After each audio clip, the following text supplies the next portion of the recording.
Hello. Hello, everyone. Sif Alchemist here.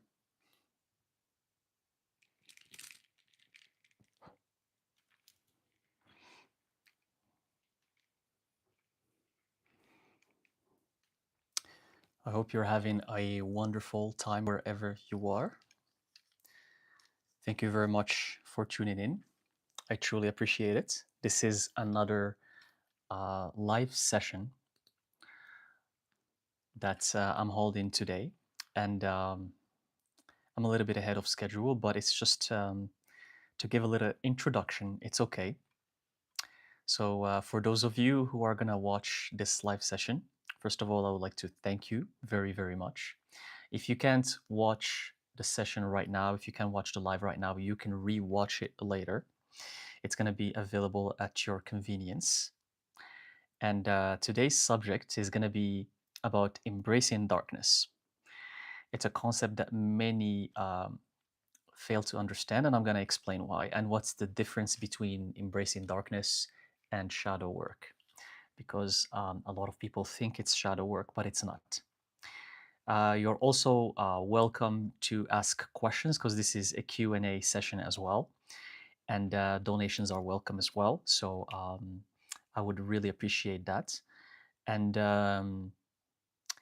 thank you very much for the people who just joined in. Shadow Girl 6, hello. Camellia, hello. Nefera, hello. Welcome to the chat. Sushu, Aishwarya, um, Fatima, Nojus Krali. Hello, everyone. Thank you very much for joining. I appreciate it. So let's get started. I'm gonna first, since this session is about talking about embracing darkness and what is embracing darkness. I'm gonna start by defining what shadow work is, and then explaining what darkness is, because shadow work is a very popular term. Everyone knows it or have heard about it. But let's define what is shadow work. And then I'm going to tell you how it is different from embracing darkness. They're two complete different things. Um, so, for shadow work, before actually we start, I just want to mention something about the donations related to questions. So donations are welcome, but this is not a session, because I noticed this with my tarot live reading previously. This is not the session where you give me a donation and in exchange I give you an answer. I'm not selling anything here. These are live sessions. They're free for everyone, and I'm willing to answer as many questions as possible. If you give me a donation, I appreciate it, but it doesn't guarantee that I'm going to answer your question 100%, because there's hundreds of questions that come in the chat section. So donations are welcome, but please don't think that I'm selling you answers for donations. Please don't take it like that in your mind. I just want us to agree on this. So I'm going to start by defining what shadow work is. Many of you in the spiritual community know what shadow work is. You have heard it from many practitioners, and you probably have even read books about it. Hello, Ina Witch. Thank you for joining. Hello, CA. Hello, hello, April. Hello to all the new people who just joined. Thank you very much for joining. So, for shadow work, it is a term or a concept that was invented by Carl Gustav Jung. Who's Carl Gustav Jung? Carl Gustav Jung is a Swiss psychiatrist and psychoanalyst. This term, he invented it, the term shadow work. It's a concept that he came up with in the early 1900s. It's not very old. Gustav Carl Jung, he's a psychiatrist. He's very proficient in the field of psychology, and he was also very interested in the occult, in alchemy, in Eastern spiritual traditions. So his work is very influenced by spiritual traditions from the East, alchemy, and especially occult work by Helena Blavatsky. So he was inspired by many occultists before him. And he invented this term called shadow work.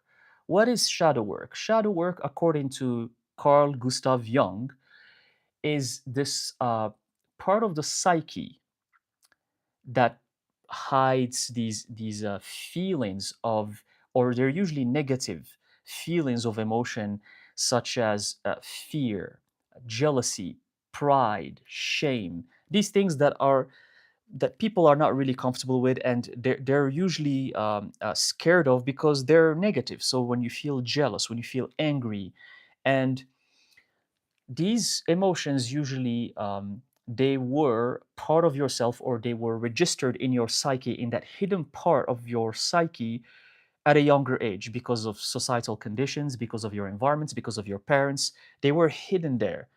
Maybe it's a traumatic experience that triggered jealousy within you when you were 5 years old or 15 years old, and it stayed there. And as you grow up, you find yourself becoming a very, very, very jealous person, which is a negative emotion. And you don't know why you're always jealous. You're jealous from everyone. That's that's because that emotion was oppressed or was stored in your psyche since you were young. So that's what Gustav Carl Jung calls shadow. He calls that shadow, and he invented ways to get rid of that, to get rid of that. And the reason why shadow work is so popular, because after Carl Jung died, after he passed away, he had other followers that expanded on the concept and made the concept even more popular around the world, and they even added more things to it. So this shadow work, the reason why it's very popular is because it's a big phenomenon that started with Carl Jung and then expanded. So eventually, Carl Jung invented ways of dealing with this shadow, and in order to get rid of it, such as one of the most prominent ways to tackle your shadow, according to Carl Jung, is journaling and revisiting the inner child. Basically, through journaling, you can, or meditations as well. There's meditation work. There's regressions as well that you can do with professionals that are professional in shadow work.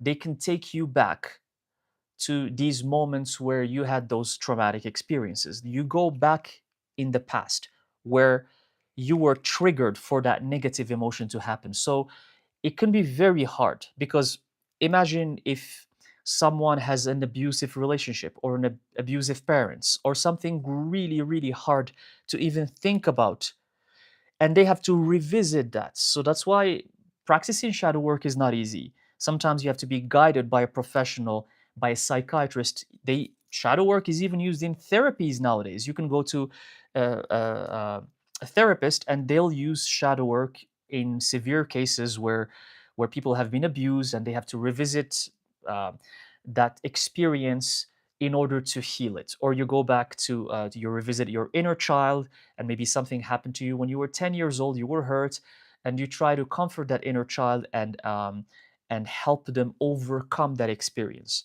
So there are many ways to work or to heal these traumatic experience, and that's what people call shadow work. Journaling is when you start journaling your whole experience. For example, if you have this anger inside of you, you start journaling why you have this anger inside of you.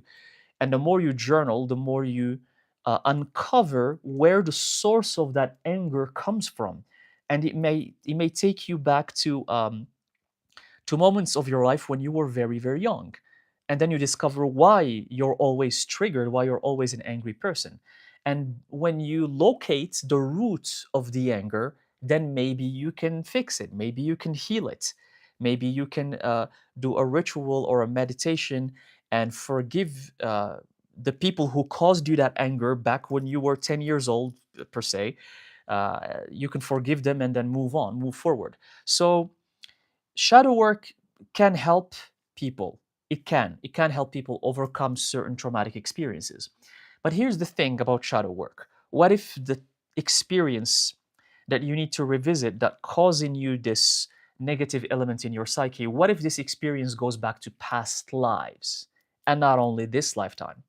So, how do you remember that past life? Can you remember your past life? Do you even remember what happened in that past life? Maybe it's in a previous life where that trauma has happened and you don't know how to locate it. So that's one thing. But shadow work is practiced worldwide. It's very popular. It's used in psychology. It's considered almost as science, and that's why a lot of spiritual practitioners talk about shadow work quite a lot, and they use it a lot because to them, it's scientific. It's Carl Jung.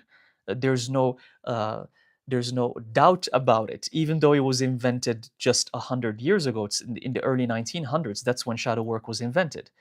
So people usually when there's science attached to something or the label or the word science, when it's attached to something, people tend to blindly believe in it. And that's why shadow work um, can or cannot work for you. I've tried shadow work. The reason why I'm telling you this is because it's something I experienced for myself. I tried shadow work in along on my early journey when I had a spiritual awakening, as I have mentioned many times. I read tons of books, all of the new age concepts. I knew them by heart. I read so many books. I knew everything. The new whatever the new age will tell you, I know it. And I practiced shadow work. And it was not a pleasant experience. I did not enjoy it. I did not like it. Did it help me? No, because whatever I was trying to solve, wasn't solved. Maybe, yes, maybe I needed the help of a practitioner. Maybe if you go to a therapist and they do shadow work for you, if they do it properly and they help you do it, maybe it's going to help you. I'm not saying that shadow work is bad. I'm not condemning it. I'm not saying that it's something false. I'm just trying to bring your awareness that it's a concept that was invented by a person 100 years ago. That's all there is to it. If it helps you, amazing. If it doesn't help, then it's okay. Many things out there don't work. There are things that work and there are other things that don't work. But shadow work and the shadow part that Gustav Carl Jung calls shadow is not embracing darkness. It has nothing to do with it. And in my videos, in my teachings, in my readings, every time I say embrace your darkness, people in flood in the comment section and they start talking about shadow work. And I don't know why people think embracing darkness is shadow work. I don't know why they make the connection because I personally have never said that. And I've never heard anyone saying that because when people talk about shadow, they mention the word shadow. So I don't know why people make the connection with embracing darkness. Embracing darkness is a concept that's completely different. And it is there are some traditions in the East that understand embracing darkness, such as Taoism with the yin and yang. And the first people who actually started talking about embracing darkness in about 5 years ago, the first people on at least on the internet, at least in this modern day and age on the internet, is Ina Witch and myself. We were the first people who ever started talking about that. And if you don't believe me, it's okay. You don't have to, but do your research and you'll see. See if who were the first people who started talking about embracing darkness about 5 years ago. You're gonna find out that it's either me in my videos or Ina Witch in her old videos.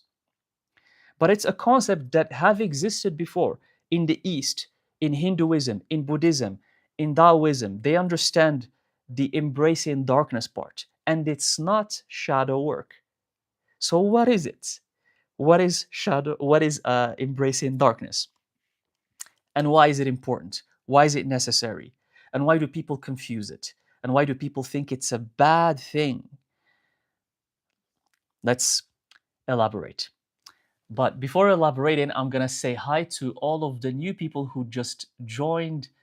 Hello, hello, Ezine. Hello, Faisal 515. Hello, hello, everyone. Bu, It's my pleasure to share the information. Absolutely, my pleasure. I love these lives. I started doing them more frequently recently, and I'm enjoying them more and more because I get to interact with you guys live, which is amazing. Hello, Vesna, Dreams Truth, Shadow Girl 6. Hello, Ardelia. Hello, Fact Side, Krista, Bazi. Hello. Hello, everyone. Thank you, Bazi, for confirming the audio. Perfect, because I always, I'm always worried about the audio. uh, thank you. Okay, thank you, thank you, thank you. Thank you for all of you who are joining. And so, uh, when timelines align, I don't know why either, Seth. It bothers me because it's misconception of psychology. Shadow work has to do with regression and suppression, nothing to do with darkness. Absolutely. When timelines align, I agree with you, and that's what I'm gonna explain. Because shadow work is basic. It's pure psychology in nature. It's psychology, but a lot of new age practitioners, if you guys didn't know, a lot of new age practitioners are psychologists. Many new age practitioners who do readings, past life regressions, who do Reiki healing sessions. They are psychologists. They had a degree in psychology. It's just, I think there's a connection there between the psyche and spirituality, but I'm not one of them. I don't have a degree in psychology. I'm not a psychologist. If anything, my degree is in something completely different than spirituality. It's actually more scientific. It's more engineering related. That's how different my degree was.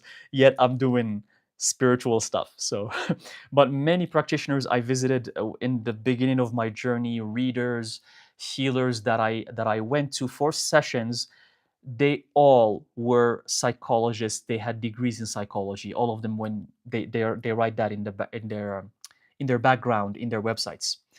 Um, even actually some of the famous people on YouTube who are the spiritual new age famous people on YouTube, they all had degrees in psychology or they studied psychology before. It's just an interesting thing, but you rarely find someone who was like a from like an accountant and then all of a sudden he's a spiritual teacher. That doesn't exist.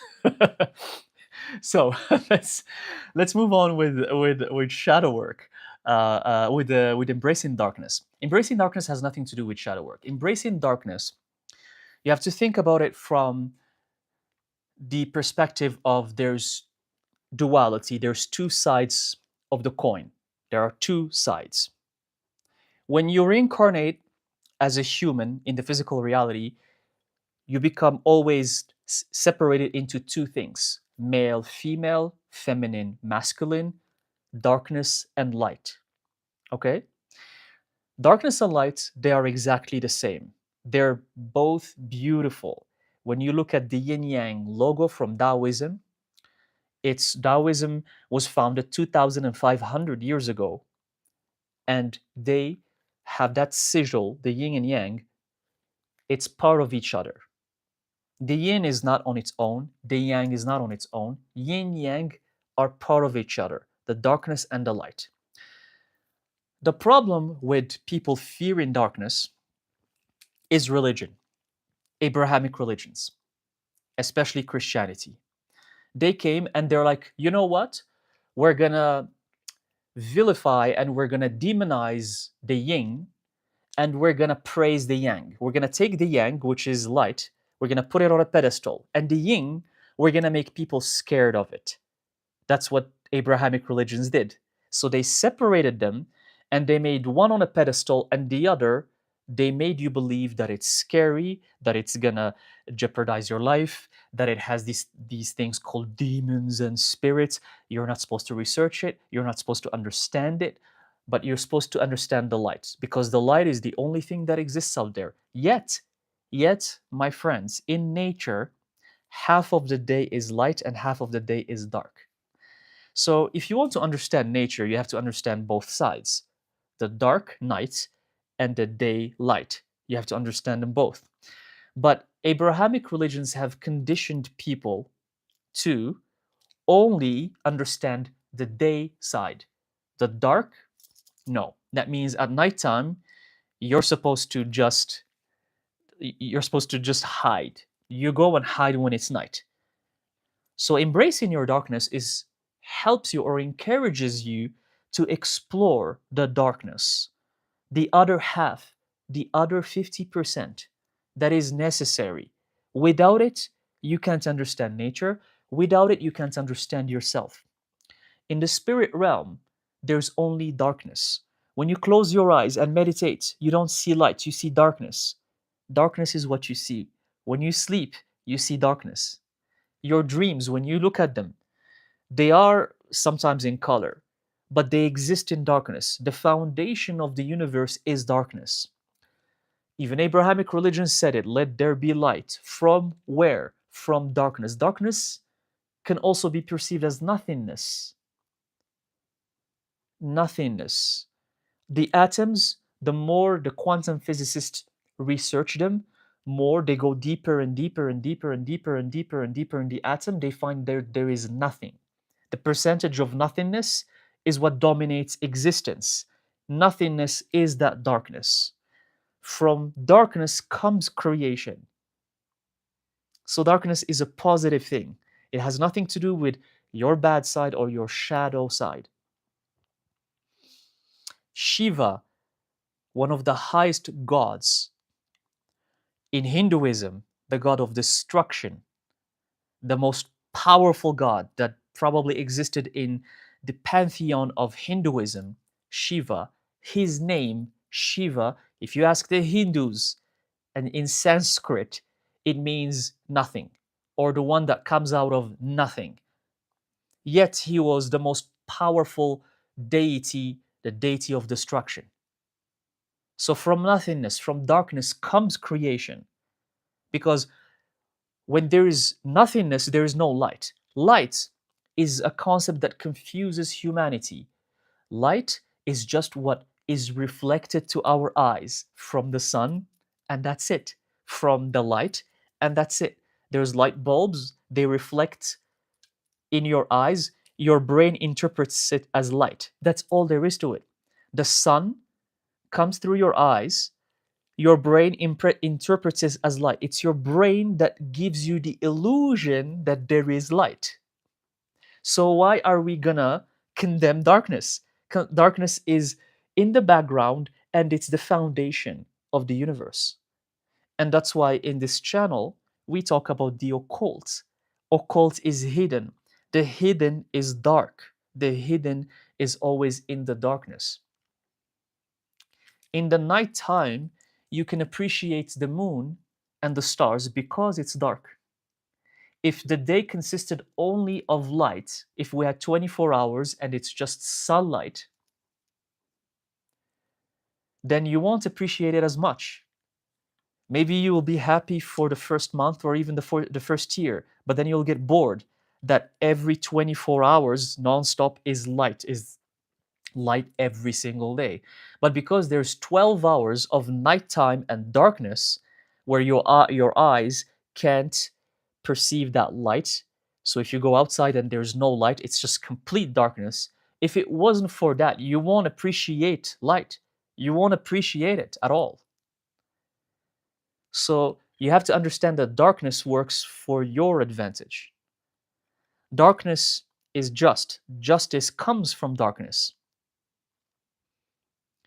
When someone, let's say, commits a murder and they need to be punished for it, either by justice or by karma, that energy is dark because it's the energy of punishment. It's not the energy of light. The energy of light is forgiveness. But they're both necessary. Sometimes forgiving is good. Sometimes punishing is good. Karma always will punish you for what the bad things that you've done. There's no escaping.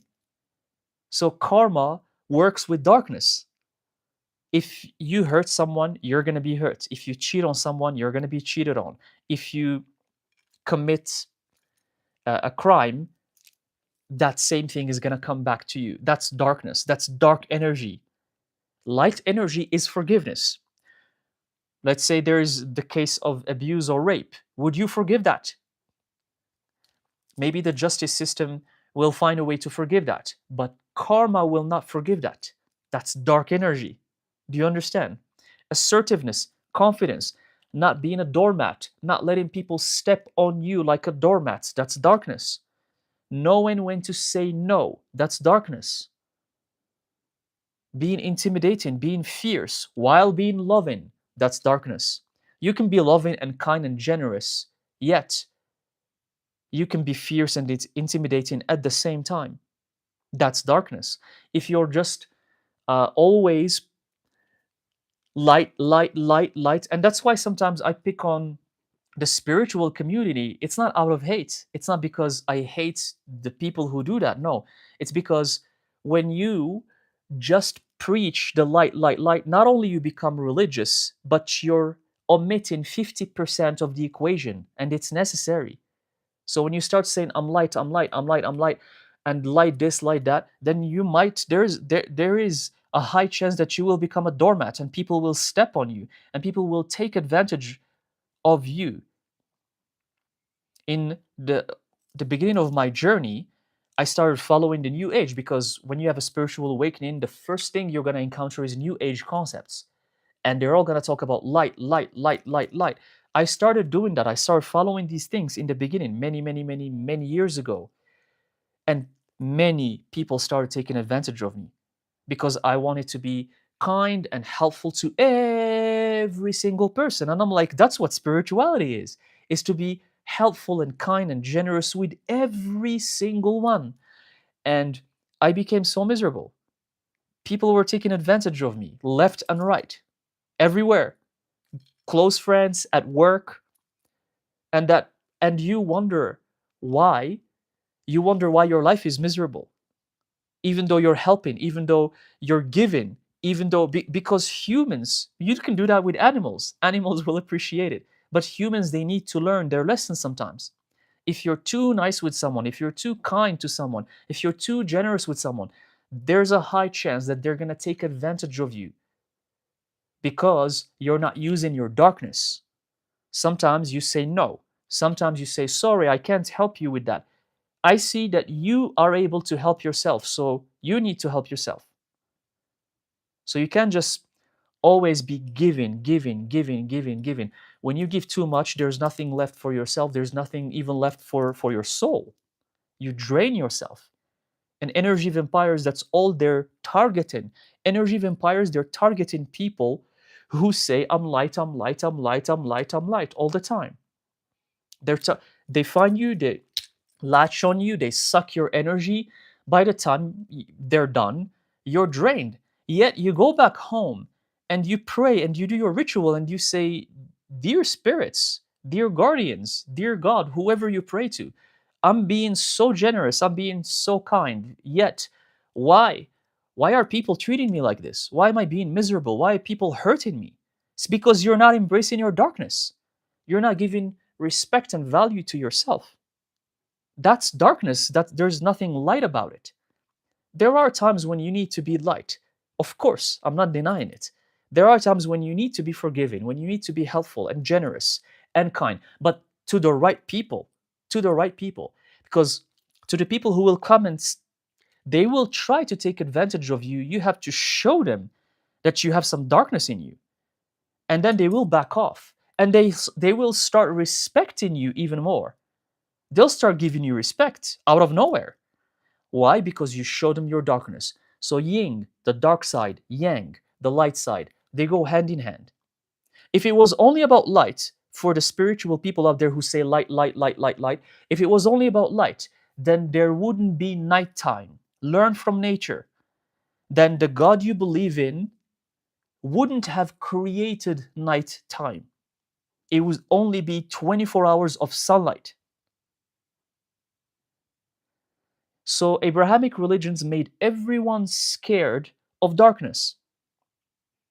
The reason why is for control, because the systems of control, be it religion, be it governments, be it any organizations, they want you to be scared of anything. If it's not telling you to be scared of darkness, it's being scared of demons. If it's not being scared of demons, is being scared of ghosts. If it's not ghosts or demons or darkness, it's being scared of your boss. It's being scared of your partner. It's being scared of, I don't know, someone. Because fear make you very, very weak. When you become fearful, you become weak. And when you're weak, you can be controlled like a robot. Even a robot cannot be controlled that way. With artificial intelligence nowadays, it's getting smarter and smarter. But when you're weak, you're going to be controlled 100%. So these systems of control, and many of them are Abrahamic religions, they on purpose make you fearful of something. So for them, it was very convenient to make people scared of darkness, just convenience. Oh, darkness, it's because you can't see, because the light doesn't reflect in your eyes and you can't see what's going on. That means it's bad and the demons will eat you and they will haunt you. And God is light. God is light. Yet he created darkness, didn't he? If he's light, why did he create darkness? And when he said, let there be light, where did that light come from? Just if you start connecting the dots, you'll understand that they're equally important. They're equally balanced. So this is mainly for the people who they try to understand this concept, but they always either confuse it with shadow work, or they start saying, well, darkness is bad. Darkness is a bad thing. And um, another thing I want to add on, another thing I want uh, to add here, which some people say, oh no, that's not true, but it is true. There's racist connotations that are on purpose added here. Because what's the color of dark? If I ask any one of you, what's the color of dark? Just plain quick answer. What's the color of dark? It's black. It's black. And it has been known in history that the color black, not only it was feared and demonized, but racism. Oh, all around the world. What is the number one race in the world?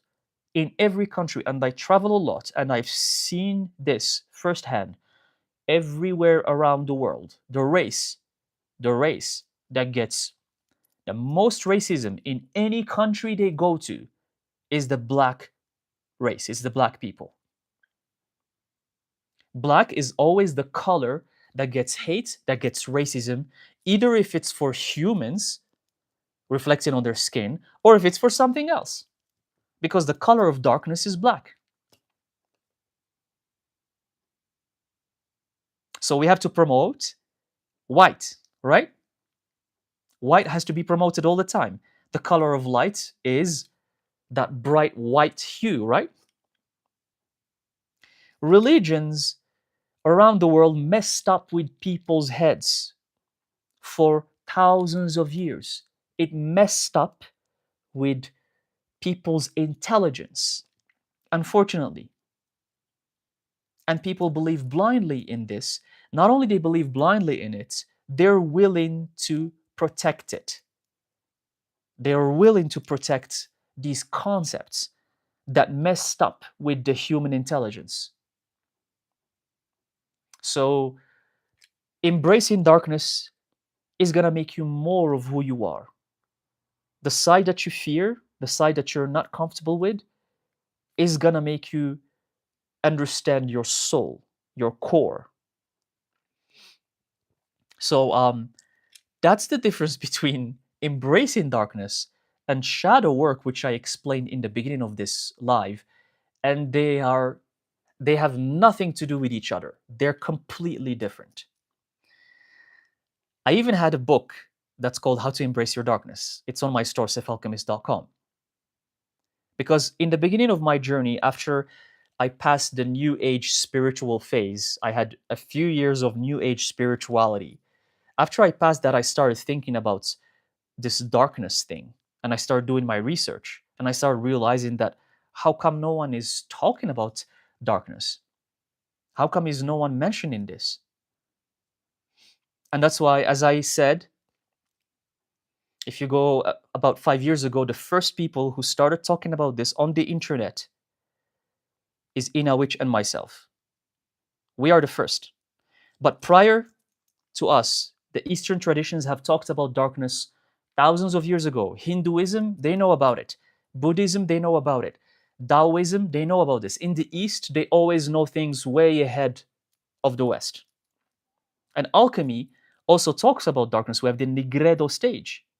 The Nigredo stage, where you have to completely shed all of the layers that don't serve you anymore. Where do you shed those layers? In darkness, in the hermit phase. The Nigredo phase is the hermit phase. Where is the hermit usually? He's in the darkness. That's how he becomes the wise hermit, not in the sunlight. Where in witchcraft? When are rituals most effective? It's at the nighttime. You can do them in daytime if you want to, but you will feel the energy and the power more at nighttime, not in daytime. Magic works better at nighttime. The spirits start becoming more active after sunset. In case you weren't aware of this, the spirits become more active after sunset. And that's why more people see shadows and figures and spirits and entities at night and not during the day. Because the nighttime is the overlap with the spirit realm. That veil becomes thinner at nighttime. It becomes much, much thinner. So if you want to connect to spirit, you have to embrace darkness. You have to understand it. Otherwise, you won't. If you're just light, and you do nothing at nighttime to connect to spirit, then you're not going to connect to spirit effectively. So that's the difference. I'm going to read some of your comments because I see that some of you have written some comments here, and see hello to all of you guys who just joined. Thank you so much for coming in, joining this live. Let's see.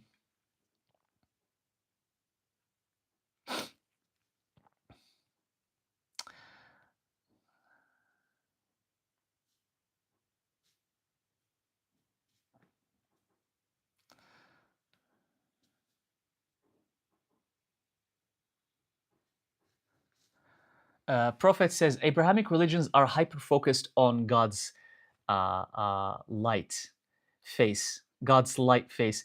They choose to be blind to fullness for bliss. Yeah, it's just whatever you're programmed on. If your religion programs you on light and God, and it's a He, for example, I don't know why God has to be He. I don't. I never got it.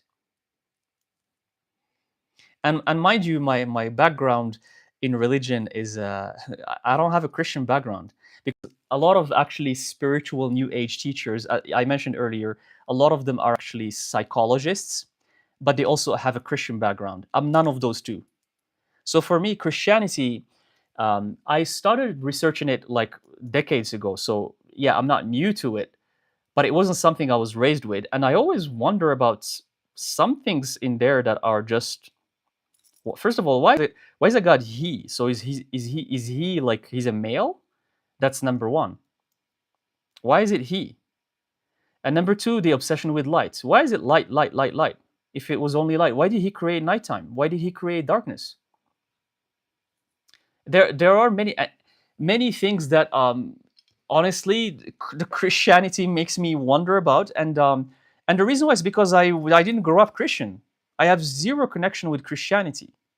Zero connection, but yet it's the religion that um, also, even in my comment section or in the channel in general, it's most of the people who hate are Christians, because they write it down. They write, oh, it's Jesus this, light, God this and that. So it's a religion that's very confusing, yet it's full of hate. Or the people make it like that, because I said this before in my teachings. It's the people that make the religion the way it is. But I don't know why it's prominent with Christianity. I don't know why. It's prominent with specifically with I don't know. It's just it's kind of interesting. So yeah, like let's see what else do we have here. So if you have any questions about embracing darkness, how to embrace your darkness, practices to embrace your darkness, uh, write them down in the chat section and I can answer them. But now I gave you a little difference, the difference between shadow work and embracing darkness. Now, if you have questions, I can start answering them for you.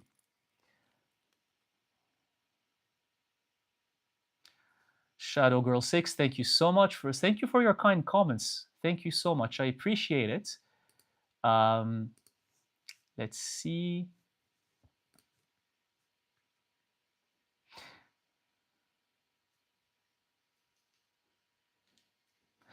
It's the name is written in Russian, so I am sorry, I don't read Russian. I can't understand what's written there. But someone asked, could you please further talk about the difference between darkness and shadow self? I, to the person who has the name in Russian, go to the beginning of my video. That's what I explained in the beginning of this live. It's what's shadow work versus darkness. Shadow work. I'm gonna just repeat it quickly for you guys who weren't here in the beginning. Shadow work was invented about 100 years ago, early 1900s, by Carl Gustav Jung, a psychologist, psychoanalyst. He's from Switzerland. He's a Swiss psychologist. He invented this term called shadow work, this concept. It's this part of the psyche that registers these negative emotions that were triggered or engendered by experiences in your past when you were young, by society, by parents, by family, by environment. And these traits or feelings are usually negative, such as anger, jealousy, shame, fear, and they stay bottled inside of you or hidden in your psyche. And you grow up until you find out that they're part of you, like people who are angry all the time, people who are hateful all the time, who feel shame or who feel jealousy all the time. So shadow work, Carl Jung calls that shadow. It's pure psychology. Many therapists use shadow work, and that shadow that Carl Jung calls shadow, there are different ways of overcoming that shadow. So it's basically that negative side of you that's oppressed within you. And some ways to tackle that is journaling, meditation, regressions, going to therapy, and journaling is the most prominent one. You have to where you revisit these traumatic moments in your childhood or in your life where that emotion was triggered, and try to heal it through revisiting the inner child as well. So there's many practices for getting rid of this shadow side of you. This is just a concept that was coined by Carl Jung. Darkness is what I just finished explaining. So they're completely different. Darkness is good for you. Darkness is part of who you are. Darkness is what makes up the universe. It's half, it's 50-50. Darkness and light. You yourself is made up of 50% darkness and 50% light. So that's the difference. It's not darkness. Embracing darkness or your darkness is not something bad. It's not your shadow self, like what Carl Jung explains it to be. That's different. That's psychology. Okay, so that's the difference. Um, Raman Luciferian said, I used to be afraid of dark. Even my background is sick, and but people will just talk about ghosts and stuff and make you fear everything." Yes, Raman, because it's a program. People like to make others being fearful so they can control them. It's a program, and it happens in all religions, in all doctrines, in all any systems of control. Even with wars, they make you scared of wars. They make you scared of we're gonna have a war. Or the news is always full of scary stuff. So to keep the society fearful, because when they're fearful, they can believe anything. They can be easily controlled. So it exists in all dogmas, this thing.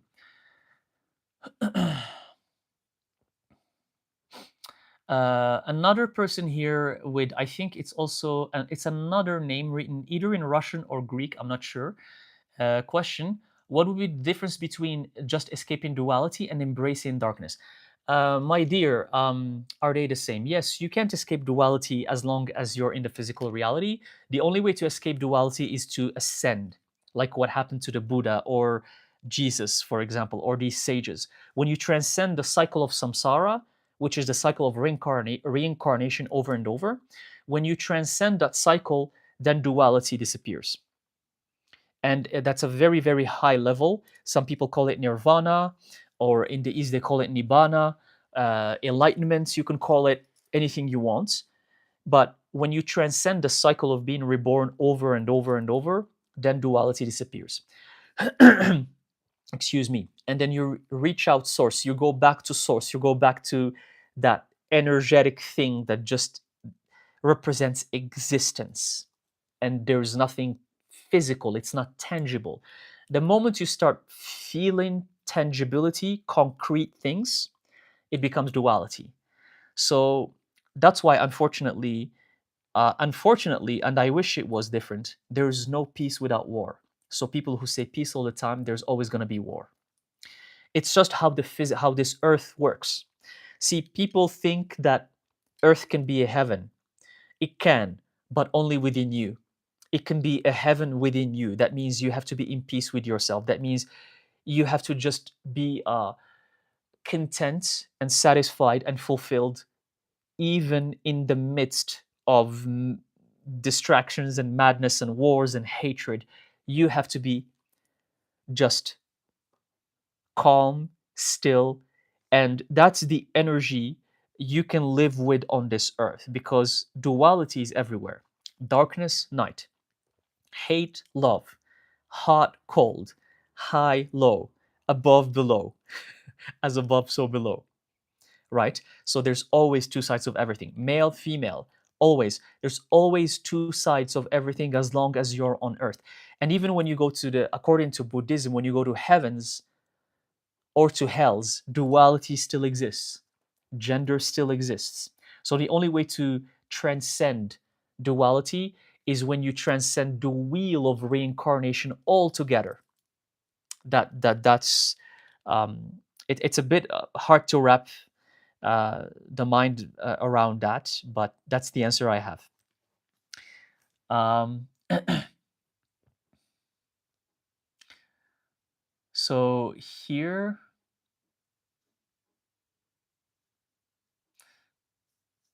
let's see if there's another question.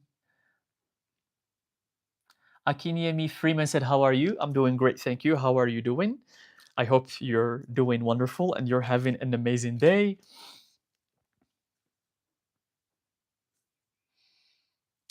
Shadow Girl 6 says, "My name is Saye. Persian name means shadow." That's beautiful. That's actually that's a cool name. You should use your name for magical practices. It's a suitable name. If you're practicing, it's a suitable name. It's really, really cool. And let's see. You guys are writing a lot of beautiful questions. I appreciate it. Aishwarya said, "Doesn't interacting with spirits at night will make them attack?" No, no, not necessarily, Aishwarya. That's not true at all. That's not. That's again, it's another fearful system of control. It's another belief that makes you scared of spirits at nighttime. If you connect to spirits at nighttime, they're gonna attack you. No, it's just like every being out there. There are good ones. There are bad ones. There are the ones that will love you and help you. There are the ones that are not gonna like you, and there are the neutral ones too, the ones that won't care about you. They will just pass by. And at nighttime, you can feel them better, you can see them better at nighttime. They are more active. That's why at nighttime you hear more noises compared to daytime. So at nighttime, if you wake up, for example, at 3 a.m. in the witching hour, between 3 to 4 a.m. or 3 to 4:30 a.m., you're gonna hear, if you're clairaudient and clairsentient, you're gonna feel and hear more things in your home. If there is something in your home, you're gonna feel it and hear it way more clearer and crisper compared to daytime. And it's not necessarily bad spirits. If you're protected, if your vibrations are high, bad spirits, they can't even harm you. Even if they try to attack you, they can't do anything to you because you're protected. So yeah, please don't be scared. Don't be scared of nighttime. Nighttime is beautiful, and one of the ways to embrace darkness is to actually heighten your connection to nighttime. Stay in the dark. Stay in a dark room. You can light up a candle. Stay in a dark room between 10 p.m. and midnight, or between 10 p.m. and 1 a.m., and just meditate in complete darkness. You can have a couple candles around you and see how you feel, the sounds that you hear, the feelings that you feel. You might, if your third eye is open, if you're clairvoyant, you're gonna start seeing things. Even in the darkness, things are gonna start appearing to you without intoxication, without drugs or alcohol or psychedelics. It's just you. If your third eye is open, you're gonna start seeing things. So yeah, darkness is beautiful. Um, see here. Let's see.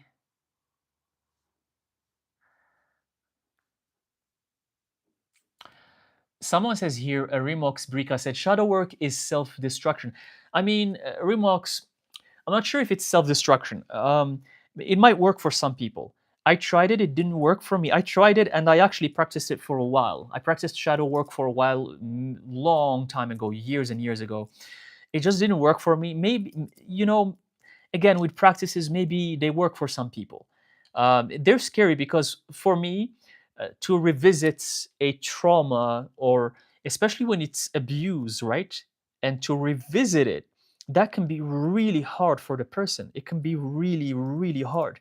And there's nothing good about it. It's why relive that? Why go back there? So that's why I always question shadow work. I'm not sure 100% that it's helpful, but maybe it does help some people, maybe. Um, but I was always skeptical about it. So when I started doing research, I realized, oh, it's a psychologist named Carl Jung who invented it. I mean, if it works for some therapists, for some psychologists, it's good. But if you practice it and you realize that it's taking you to this moments of fear and trauma, please be careful. Don't do yourself like that. Don't do yourself. You don't deserve it. Yes, a trauma happened in the past. Let it die in the past. In alchemy, when in the Nigredo stage is when you kill the old self. How do you kill the old self? By leaving behind. Why I do this? It's like taking the weight off your shoulders and just dropping it, and you leave it behind. You don't look back at it like shadow work. You don't go and look at, like, wow, that experience there was scary. Wow, that experience. No, you forget about it. It's like there was a story about this man who wanted to climb the mountain, and he took a lot of tools with him, a lot of tools and a backpack full of equipment. And this man thought that these tools are going to help him climb the mountain and reach the peak. And he kept stuffing his backpack with so many things: the rope, the bottle of waters, and like food, and this and that, extra shoes, the tent. And before he knew it, he had so much on his back, a huge backpack that's almost as big as him. And he was climbing the mountain thinking that all of that stuff was going to help him. See, that backpack that's full of stuff is the representation of your past, of the baggage you carried with you: trauma, religion, societal conditioning, what your parents taught you, what school taught you, what work taught you, what you learned. That's that backpack. And when he reached halfway through the mountain, he realized he couldn't move any further with that bag. He couldn't move any further. He just was stuck. The bag was holding him back. That baggage that he was carrying was holding him back from reaching the peak. And then there was this man passing by, and he wasn't carrying anything. And he told him, maybe you should lose that backpack, and that's probably going to help you move forward. And then the man continued, and he just continued going to the peak. That's you seeing other people moving much faster on their journey because they dropped their backpacks that's full of useless stuff that you thought was necessary. At first, in the beginning of your journey, you thought that was super necessary for you. But halfway through, you start shedding those layers, dropping them on the floor. You don't even look at them, you don't even look at what they are. Oppositely from shadow work that asks you to go back to those moments. Why? So that man, when he saw that person moving faster, he decided to drop that backpack. He just dropped it on the floor and he continued. And he kept moving forward and he was able to move much faster until he reached the peak. And he realized that he didn't need any tool in the backpack because the most important tool that he needed was himself. It's him who was climbing the mountain, not the backpack. But that's what happens to most people around the world. They think it's the backpack that's gonna make you climb the mountain. It's you. You have the most amazing tool that was given to you. It's you, your body, your soul. You are the tool. Use yourself. So, in the Nigredo stage of alchemy, the Nigredo stage or the black stage teaches us to drop everything on the floor that doesn't serve us. You just drop it and you never look back at it. That's the stage where you die. So when you come out on the other side, you're a completely different person. So yeah, that's how it works, and that's why shadow work did not work for me either. So, but it might work for some people. Hello, Miss Lady Rose. Hello, thank you for joining the chat. Hello, Ritika Sitya. Hello.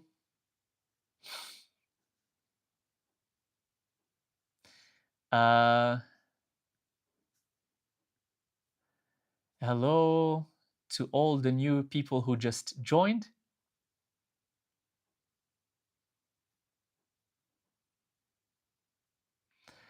The Vikram, you're asking like a tarot reading question. I'm gonna do a tarot live in another session. So this is just we're discussing how to embrace darkness. But prepare your questions for the next live, and I can answer that to you with tarot. It's my pleasure.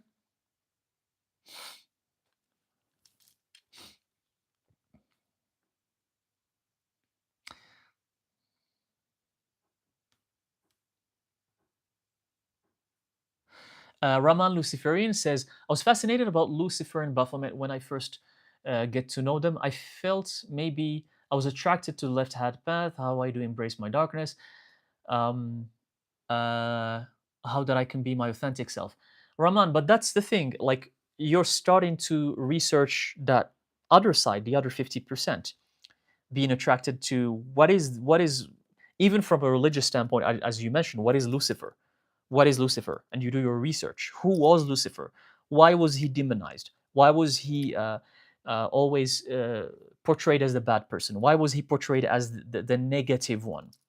And you start researching, and the more you do research, and you start connecting the dots with the Greek mythology, Greek pantheon, the Egyptian pantheon, the Hindu pantheon, you're going to start realizing that maybe Lucifer was actually trying to help humanity and not the other way around.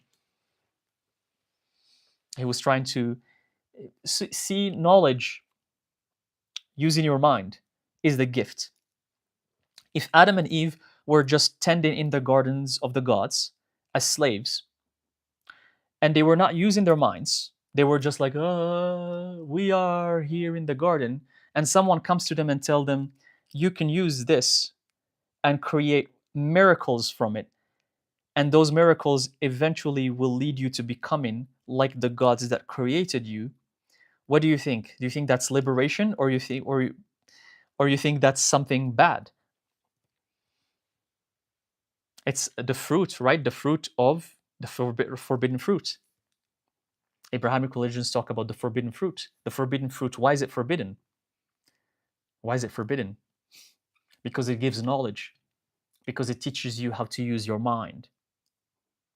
And when you use your mind, you become your own God. You are creating your own reality right now with your thoughts, with your intentions. Tell me that's not you being your own God. You are given a choice between coffee or tea. You choose. You choose whichever you want. You can even choose both of them. Tell me that's not you, even with small things like this.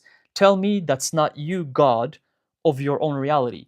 Because you can choose either or even both of them if you want to. Because using the mind makes you God. And imagine if every human being believed so. That means they can be controlled. That means no religion, no governments, nothing can control you. You see where I'm getting? So, embracing darkness is going to help you realize these things, help you realize that you have your own power. The only power you can't escape, and the Buddha said this, is the karma, because the universe runs on this kind of karmic energy. Everyone is their own gods in every dimension of existence.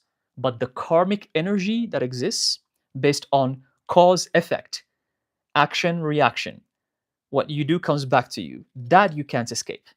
You can't escape karmic law, but you are the god of your own reality.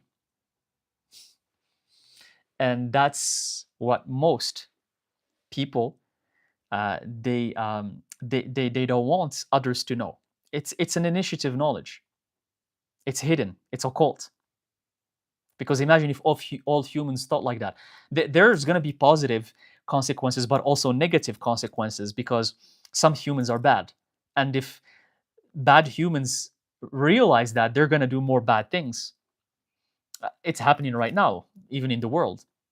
The people in power, they realize that they are gods. They realize that, and look what they're doing to the world. Because they realize there is nothing that's going to stop them except for karma. But karma hits very differently. It hits. It doesn't hit right away. It can hit hundreds of years later. But that's a different subject. So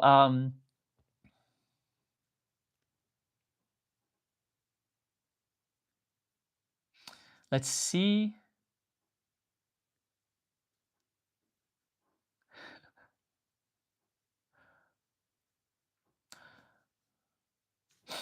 Golden Light asks, give us dark practices. To embrace your darkness, some practices, as I said, you can, first of all, connect to the nighttime. Connect to the nighttime is crucial. You just learn how to be comfortable in the darkness. Learn how to be comfortable. For example, at nighttime, don't turn on a lot of lights. Have very dim lights in your room and have just candles. You can light the room just with candles. Don't look at TV screens and phones and stuff like that. Try to just spend some time in the darkness. Go out for walks if it's safe at nighttime. You can go out for walks, especially under the full moon. You can go out for a walk and observe nature at nighttime. It's very beautiful. It's completely different from daytime. Observe nature in the darkness. How are the trees? How are the insects and the animals that starts coming out at nighttime? If you go camping, you can know you can experience this even more in camping. So anything that will connect you to the opposite of light. You can do a ritual in the dark to connect to darkness. For example, instead of invoking your spirits or doing a ritual of manifestation, instead of doing it during daytime, try to do it at midnight and see the difference. See the difference and have only candles lit, no other source of light other than candles, because candles is the element of fire. And you're going to see that it's completely different. The way you're going to feel, the way the energy is going to feel like of the ritual or of the prayer is going to be different from during the day. Here's another example. Why do you think this is for everyone, for religious people, non-religious people? When you go to temples or cathedrals or churches, and they're always dark, or even mosques. I'm talking about the atmosphere. Of course, they're going to have light. They're lit with light bulbs or whatnot. But I'm talking about the atmosphere. They're dark because they have to emulate caves. Because a lot of the sages of ancient past and the hermits, they would seek caves in mountains to reach enlightenment. The Tibetan monks, that's what they did. That's why they always lived in the mountains of Tibet. This is a long time ago, because that doesn't exist anymore nowadays, except for a few who are still there, but they're not known. They're not publicly known. They're hiding there. That's why they seek places that don't have light, in caves inside the mountains, because the caves are dark. The representation of darkness is inside caves. And temples, cathedrals, mosques, synagogues, they try to replicate that. They try to replicate these caves, but in your city. So when you go to a cathedral, go visit any cathedral in Europe, and you'll see how it feels so dark inside. Because in darkness, spirit is more alive. Connecting to spirit, you can feel it more. All the sages, all the sages of ancient past, they spent time in caves. Jesus used to spend a lot of time in caves when he was a teenager. This is an information that's not very known. Before he became the Messiah who started preaching his knowledge, he used to spend so many days and days in caves. In Islam, the Prophet Muhammad, who gave the word of God to the Muslims, before he got the word of God, he used to spend years in a cave by himself. And caves are also portals to the underworld. They are entrances to the world of the below. And caves, are they light? No, they are dark. So replicating that inside your home, for example, can help you embrace your darkness. So maybe that practice can help you. Let's see here.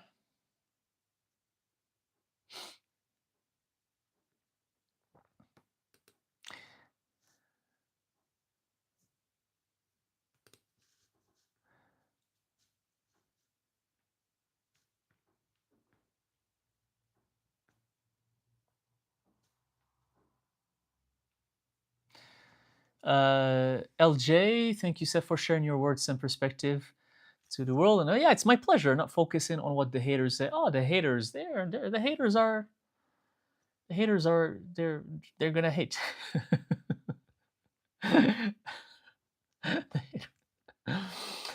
It's where I just someone asked me earlier about the world of duality. There's no love without hate. It's just how this world exists. And the moment you become in peace with that, you're just gonna realize that's a normal thing. It's just a normal thing. There are lots of loving people and they're beautiful. And there's gonna be just as much haters. There's gonna be hate as well. Because there's love. Because at first I used to also wonder about these things, and until you understand the realm of duality, that it's just how it's been constructed. If you only have love and you don't have hate, that means maybe you're living in a different dimension. Maybe it's not Earth. Maybe it's a higher dimension if you only have love in your life. But thank you. I appreciate the comments. Thank you so much.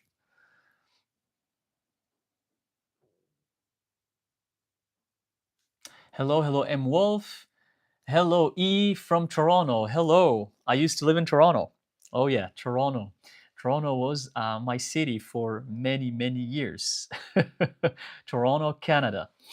Hello.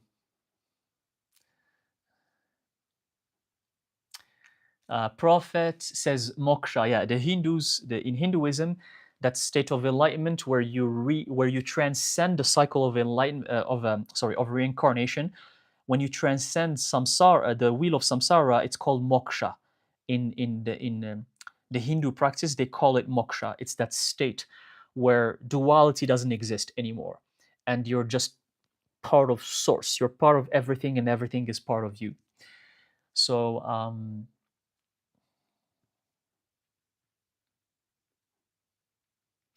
Viviana Vilchea, I hope I'm pronouncing that right. Set for connecting to spirit entities that's on the room. You must light always a candle. Thank you very much. Thank you for your question. No, not necessarily. It's recommended. It's recommended that to enhance the energy of the ritual. or if you want to communicate with the spirit, the element of fire is powerful and it does come from somewhere else that we don't understand. So connecting to that other realm, making a bridge with it, the candle flame, the fire elements can help you open a portal. When I see the flame, for me, it's a portal to the other dimension. See, for me, this flame, it's a portal, because when you see it, you really don't understand it, and it appears out of nowhere and then it disappears just easily. So having candles can help, but you can do a ritual that does not have candle, but you can use other elements like water, like earth. And again, these are Viviana. These are just tools, right? These are just tools that can help us connect to spirit. But deep within you, you're always connected to spirit. A ritual is a ritual. A ritual is uh, a practice, a set of steps that you do that can help you condition your mind to connect to spirit, or to uh, fulfill a certain intention. So uh, you don't have to use candles. If maybe you don't have candles, you don't have to use them.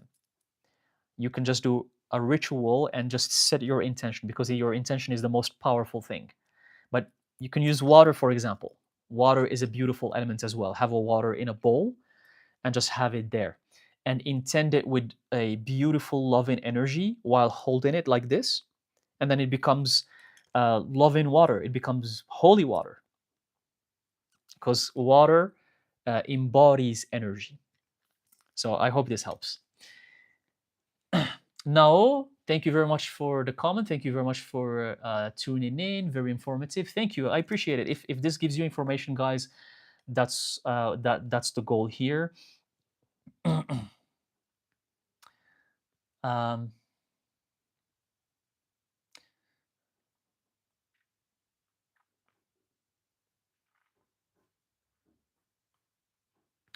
let's see.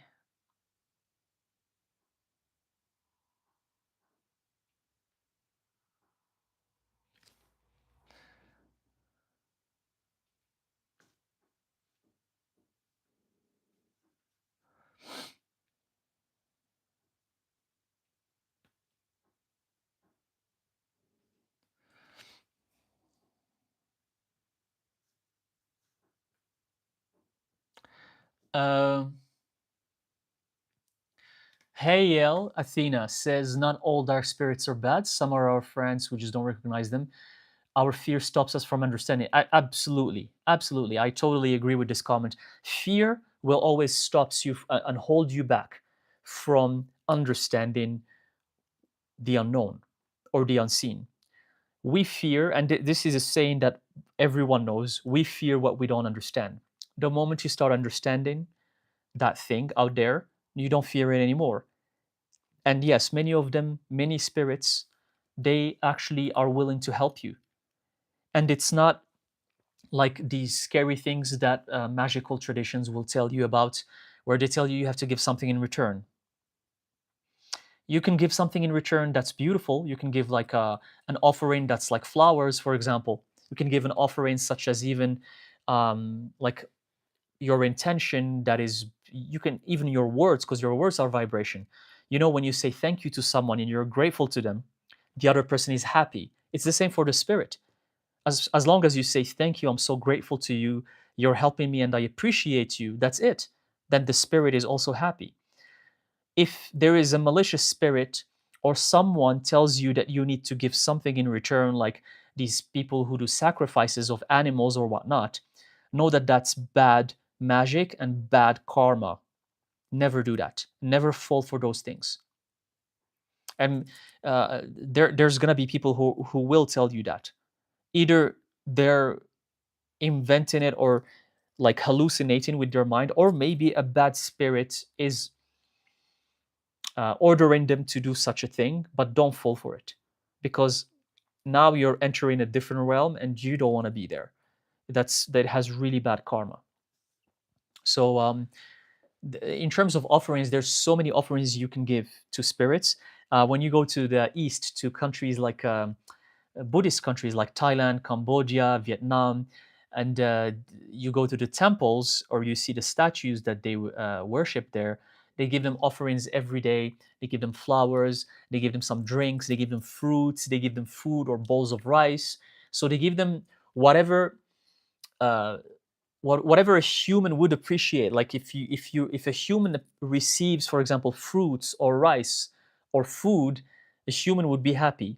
So in the east they do the same to their deities. That's what they offer to them without sacrificing any animal or anything. Why would you kill a life?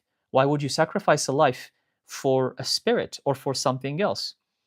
That means you're declaring that you are a slave to that thing. And it could be for a human being too, right? That means that you don't appreciate your soul and you don't respect your own existence. That means it's what some people label selling your soul. It means your soul doesn't belong to you and you are just a slave to someone else. And it doesn't have to only be to spirits, it could be to human beings as well. Because some people, they do horrible things for other humans. We don't even need to take it to the spirit level. Just for other humans, they would do horrible things. So that routes, don't go there. But just words of gratitude can be enough for thanking the spirit. But yeah, many spirits will help you and they will care for you. Many, many. Thank you guys. Thank you for your loving comments. Simon Ghost, again, you're asking a tarot question. Um, can you say about my future? This is a session for discussing occult subjects like darkness. But in the next tarot session, I will ask tarot. Sorry, I will answer tarot questions for you guys. Hello, thank you for joining the chat.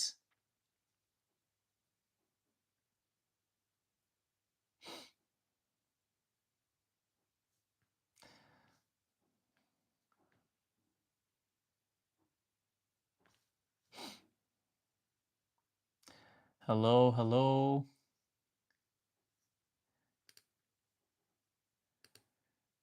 Let's see here if there's some.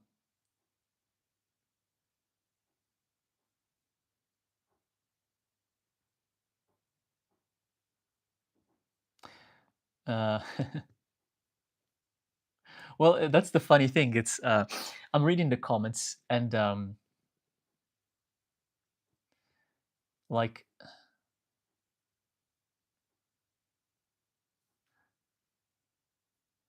the vulgar philosopher says, the highest tool is your mind and soul. Absolutely, absolutely. Those are wise words.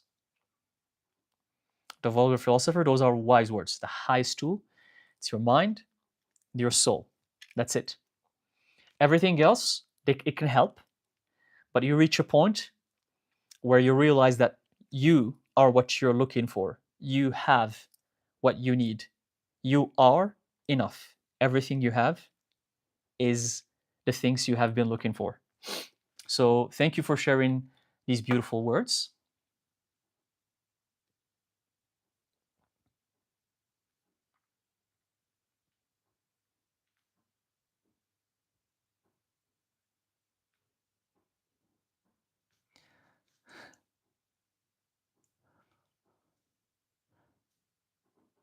Roman Luciferian, what do you think about Moldovites? Would it be helpful to communicate with deities?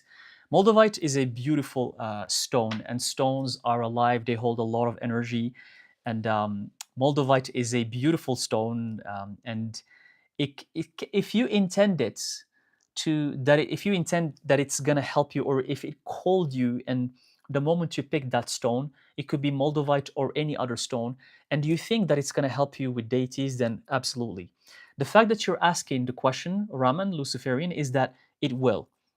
Because I remember that's how it worked for me with stones.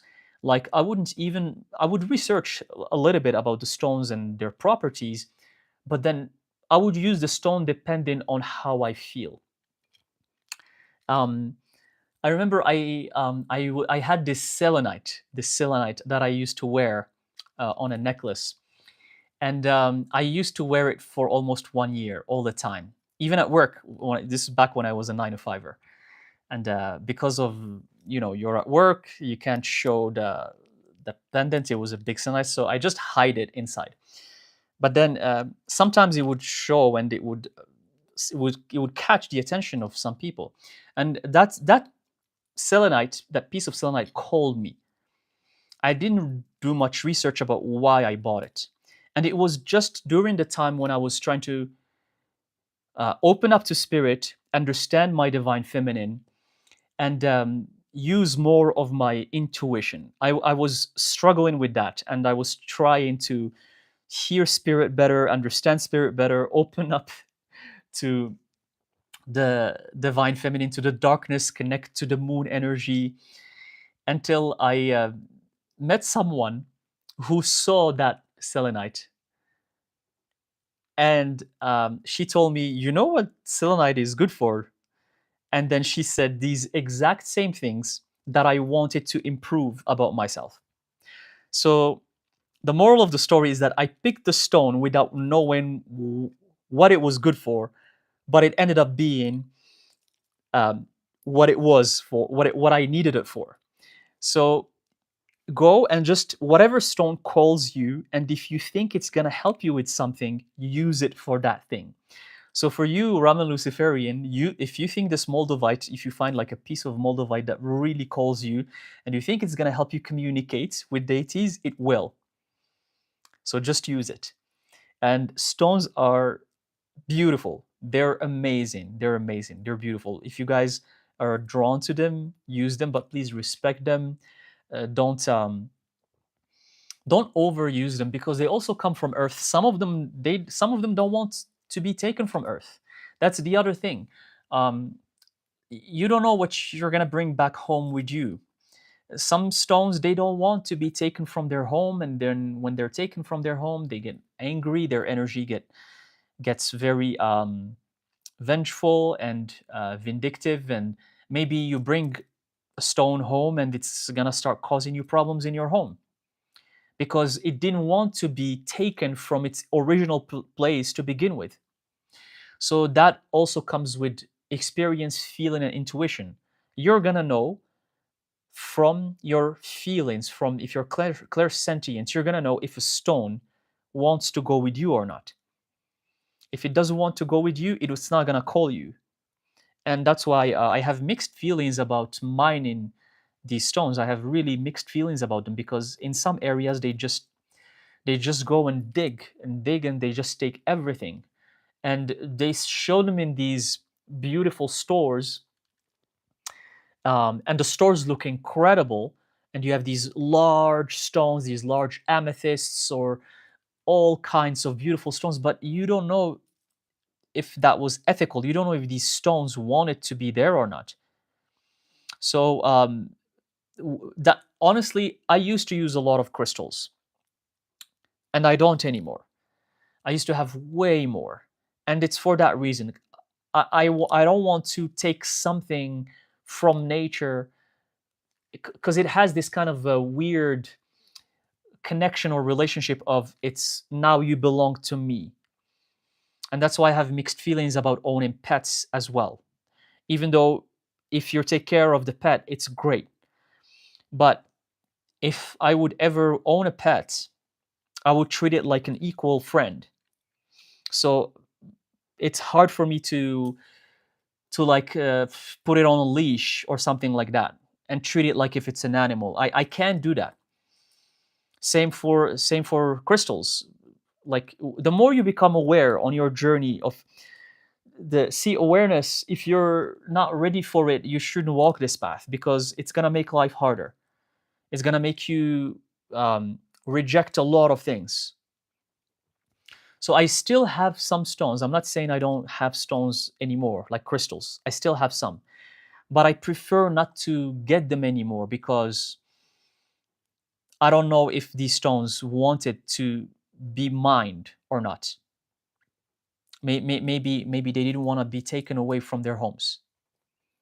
So the Buddha said, if you like a flower, you're gonna take it home with you. But if you love a flower, you're just gonna appreciate it and let it be. You're gonna look at it, appreciate it, and let it be where it is. So humans have this thing to own. It's another program that I have. This is mine. I have to get this. I have to get that. And I'm not here judging anyone because I have things too. I own a lot of things as well, even though I just have like a couple suitcases is all I own, but I still, even the jewelry I'm wearing, I own it, right?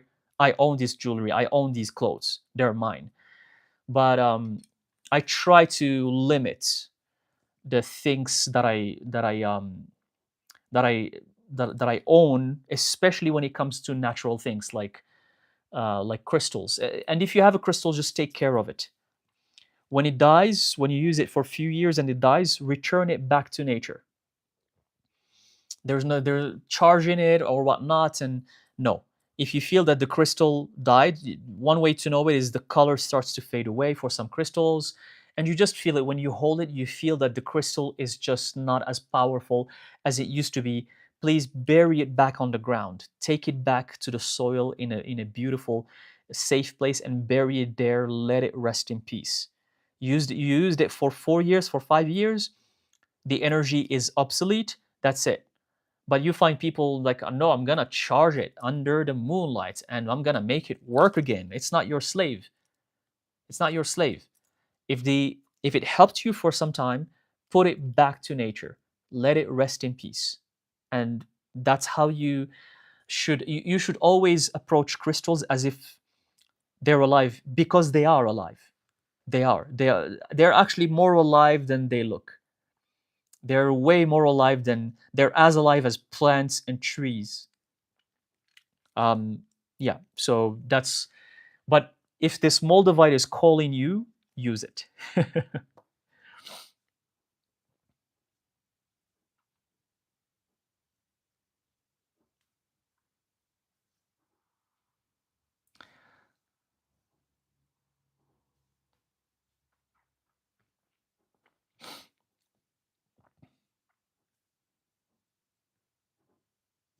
Yeah, Nabanita Kundu says this is why in Hinduism to take permission from the tree before even you take a leaf from it. That is so beautiful. That is so beautiful. It's things like this that really they touch me. They touch me. You take permission from the tree before you can even take something from it. There are practices actually in some African tribes where the same practice is also there, and I'm pretty sure that in the shamans know this too in the American continent, where in some African tribes, before they use a tree, the tree branches to build something for themselves, like daggers or knives, they have to pray to the tree and ask permission from the tree.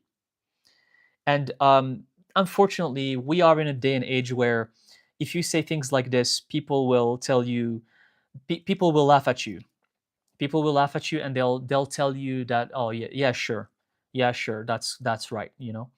And it's getting worse and worse. Spirituality is disappearing from people's hearts. Religion is dominating everything, and religion makes you like a robot, and it makes you believe in something and that one thing only, and the rest doesn't matter. And these nuances, these spiritual nuances, to not, for example, yes, you want to take something, ask permission, or give thanks to nature, give thanks to the rock, give thanks to spirits or deities, ask for permission, respect the energy, respect what's going on in that area before you use something from it. That is, we are heading to in times that that's gonna completely disappear, and hopefully, these kind of interactions will help us remember that. Hopefully.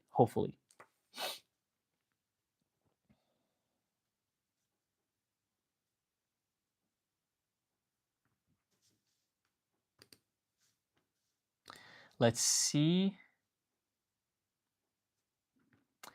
Okay.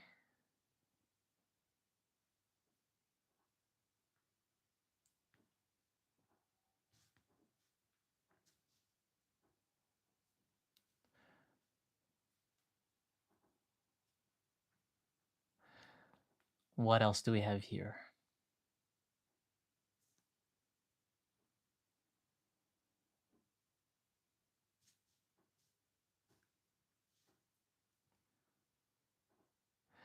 Oh, Michelle G said, funny enough, I got Moldavite before, my whole life collapsed, and then it disappeared. This is a very interesting point that you brought up here. It disappeared because it served its purpose. Um, my dear gifted souls, jewelry, stones, these tools that help us on our journeys for any purpose, when they serve the purpose, they will disappear one way or another.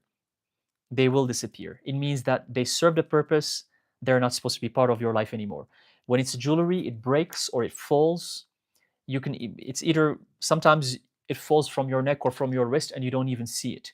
For me, it happened with bracelets, it happened even with rings, and it happened with necklaces. I've had every time, not every time, I mean, with all kind of jewelry.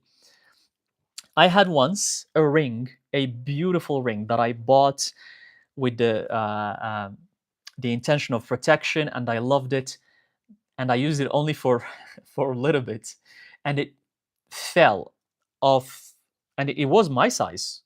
It was my size, and it fell, and I didn't know when or how.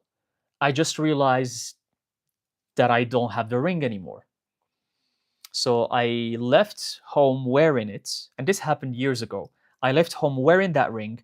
I came back home, and the ring was not in my finger. It was not there. And I just completely didn't know how it happened. That means that it served the purpose it was supposed to serve, and that's it. That means new things are going to come. You're opening up space for new things. So if the Moldovite disappear from your life, it means it served the purpose, it helped you in any shape or form during what you were going through, and that's it. It was time for it to rest, and maybe a new beautiful stone or crystal is gonna replace it. So this happens with jewelry as well. And when something breaks or you lose it, you shouldn't worry about it. Just thank it, give it thanks, and let it be. Let it be.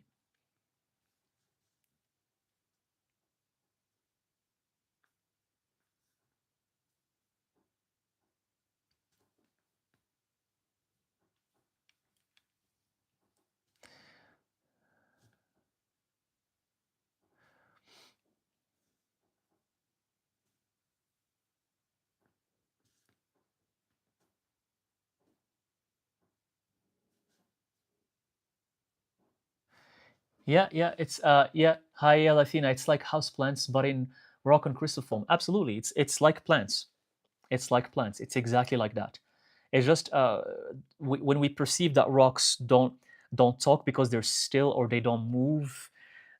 When we perceive that they're not that they're still, we think that they're not alive. But a rock is alive and it can move. Actually, it can.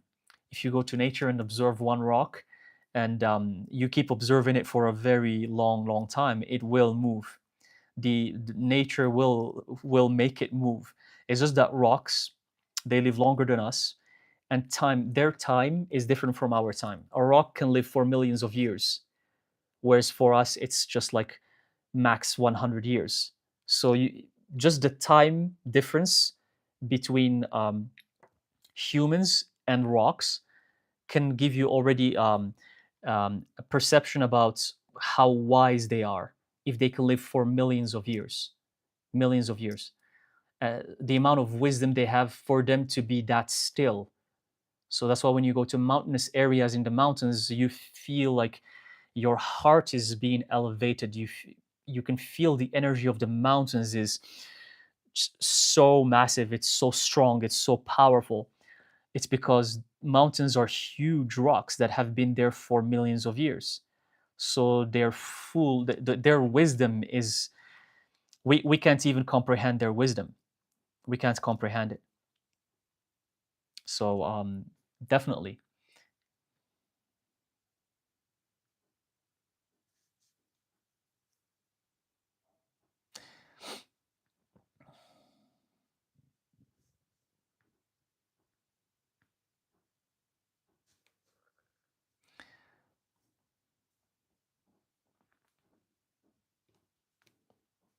Agreed. I only have someone here a realist one. Agreed. I only have one shungite bracelet for EMF protection. Shungite. You're bringing back memories. I used to have a shungite pyramid a long time ago. I used to have a shungite pyramid, and I loved it a lot. It was very beautiful.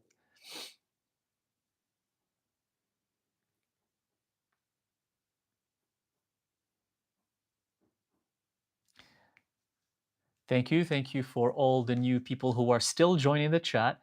Hello, Temp, OD Slime, MS Martin. Hi, thank you guys for joining. And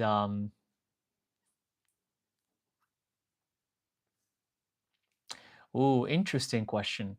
From Priya, it's written very small, the name. Rakesh. Sef, are we always on the right path? I mean, is everything predestined? This very, very interesting question. Very interesting question. Are we always on the right path? So, the path of being alive as a human being on a journey, the journey you're walking on since birth, from the day you're born or from the day you're reincarnated in the womb of your mother until the day you die, that's one path. So that's a line. That's you are on that path, you are aligned because it's your reincarnation. But within that one path of reincarnation, you have many, many, many other sub paths or parallel paths. And that's where things become tricky. That's when free will becomes tricky and also necessary. Because in these sub paths, what are you going to choose? The universe gives you this one large, big, like route. But then within the route, let's say there's 10 different ways to reach the end. But those ways, they all take you to the end. They all take you to the end of the tunnel. But you have 10 choices. Out of those 10 choices, couple choices are very, very, like, couple paths are very rough and rugged and full of pain. Others are easier. Others, they're full of like abundance and just good things. Which one are you going to choose? And depending on your karma and what you need to learn based on your karma, good or bad, you're going to be guided to choose the path where you need to learn the lessons that you need to learn. Spirit and your guardians and your higher self are going to guide you. Sometimes you're going to be guided to take the rough path, even though the end result is the same, but you're going to be guided to take the rough, difficult path because you're supposed to learn from it. Because there are certain elements and lessons that you haven't learned, you're not aware of them, and you need to learn them through the rough path. If you already learned those lessons in a past life, then Spirit is going to guide you towards the easier path, where things are much easier, less suffering, and you can reach the end of the tunnel much easier. Or you're going to hit the jackpot and you learned everything there is to learn, and you're going to be given an amazing life. And in that amazing life, you will also you will have like amazing, like things are going to be just very easy for you, but the end goal is the same. But here's where free will becomes tricky. Let's say you learned all of the lessons that you need to learn, okay? And in this lifetime, the universe is going to give you an amazing life. And you see this with some people. They have everything. They're born in super wealthy families. You have tons of money. You live in a mansion and you go anywhere you want. You enjoy the food that you want to enjoy and you travel anywhere you want. And everything is just, you don't even need to work. You don't even need to get a job to survive. Let's say you get a life like that, okay? So because you've learned what you needed to learn based on your karma and you're given an amazing life. So here's the free will trick. What are you going to do with this life?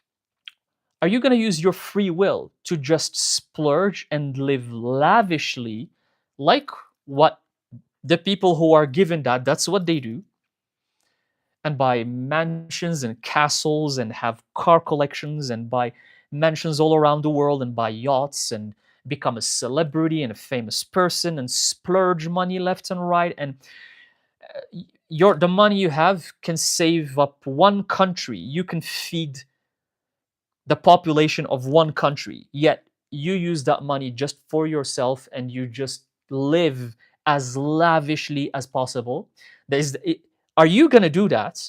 Or you're going to take what you are given and improve the life of millions of other people, feed millions of other people, help millions of other people with what you were given? That's your free will. What are you going to do?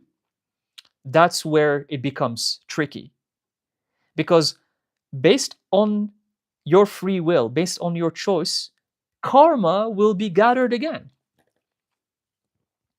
Maybe, because I know what some of you are going to say. You might say, well, if I'm given a royalty life and I just want to enjoy it, where's the bad karma in that? There's no bad karma. So let's say you were given all of the riches of the world and you lived lavishly, but you didn't hurt anyone, you didn't harm anyone.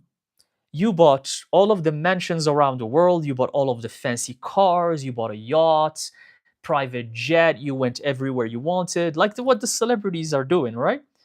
It's good. You're not harming anyone. You're not harming anyone, right? But here's what happens in your next life. So in Buddhism, they talk about karma. It's like a container that it's filled based on your actions. So when you fill it and it's full and you use it until it drains, until there's nothing left. Maybe in your previous lives you gathered good karma enough for one lifetime to live like a king or a queen. So your previous karma was so good that it granted you one lifetime of just living in any fancy way you desire. But it's only for one lifetime. You know what that means? In the next lifetime, the karma is depleted. You're back to zero. You're going to be born again in a regular family that's not rich.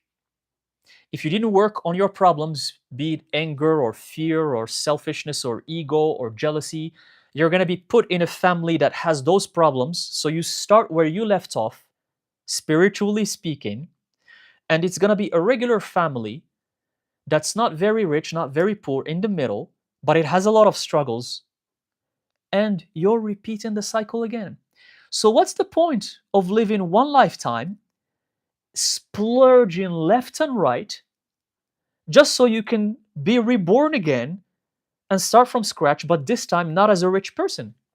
You're going to be a normal person, and maybe not in a first world country, you're going to be in a third world country that struggles with a lot of problems. You're going to have food, you're going to have shelter, but you're going to be just like everybody else. So now here's the question.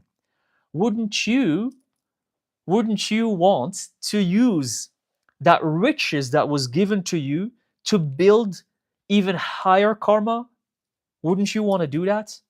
Improve the lives of millions of other people, feed millions of other people, help animals, help nature, help the planet. If you do so, your karma is gonna go off the charts. You're gonna even accumulate better and better and higher karma. And maybe in your next reincarnation, you're gonna be reincarnated and reborn in the heaven, not even on earth. So this is the trick with this reincarnation in general. The end result is the same. You're gonna die. But in this life, you're going to have many paths. And in each path, you're going to be given the choice. You're going to be given free will. I'm sorry, I'm going to elaborate more because this is a very important question. I'm going to elaborate more on this and come back to your questions. Let's say you you you were guided to pick the rugged path because you need to learn some lessons.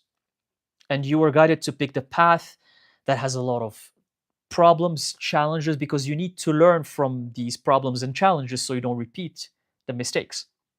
Let's say you were guided there. Now you're on this path that's very rough. You're learning the mistakes. So here's what's going to happen with your free will, again, in this situation. If you don't repeat the mistakes through the lessons that you learn, then you're not going to be given that path anymore. You're going to shift to the better path. Things are going to become easier, smoother, less rough, less challenging. But if you're given the rough path and if you keep repeating the mistakes over and over, you're going to stay on that path until you learn the lesson. If you have a toxic behavior, a toxic problem, and that causes harm to other people, to the people that you love, it could be anything, and you keep repeating the mistakes over and over and over and over. You keep going to toxic people, toxic places, doing things that are harmful for yourself, harmful for your soul. You refuse to grow spiritually. You're always, we're talking about hate comments earlier. You're always hating. You're always writing hate comments over and over and over and over. You're always condemning other people. You're always pointing fingers. You're never it's never your fault. It's always other people's faults. It's always the other person. It's always you're an angel and everybody else is your enemy, right? You're destroying yourself with drugs, with alcohol, with cigarettes, whatever it is, with eating unhealthy, and you keep doing that over and over and over. You're like, no, the food is delicious. I love this junk food. I'm gonna eat it. No, I love this weed. I cannot stop smoking weed. I gotta smoke weed to get high. And no, I gotta drink. How am I gonna have fun? I have to drink. And you keep doing it over and over and over. You're gonna be stuck on that path. And it's gonna be rough for you over and over and over and over. It might take one reincarnation, but if you catch yourself before the end of the reincarnation and you stop doing the negative habits, you stop doing the toxic things for you, for your soul, for your body, if you catch yourself and stop that, then the universe is going to shift you towards the easier path within the same reincarnation. So karmic retribution is involved, your free will is involved. It's a very tricky, it's not just a one answer. It's like, what are you, first of all, what do you need to learn in that reincarnation based on your karma? What do you need to learn?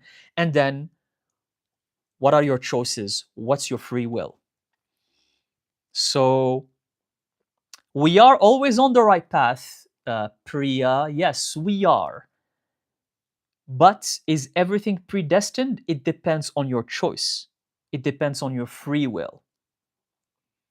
And that's why in the beginning of this live stream, I said we are gods of our realities because we choose what to do with our realities. You will choose to either help or destroy.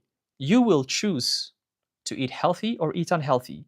You will choose to write a loving comment or a hateful comment. You will choose to waste that money left and right for unnecessary things, or use that money for something helpful and useful. It's your choice.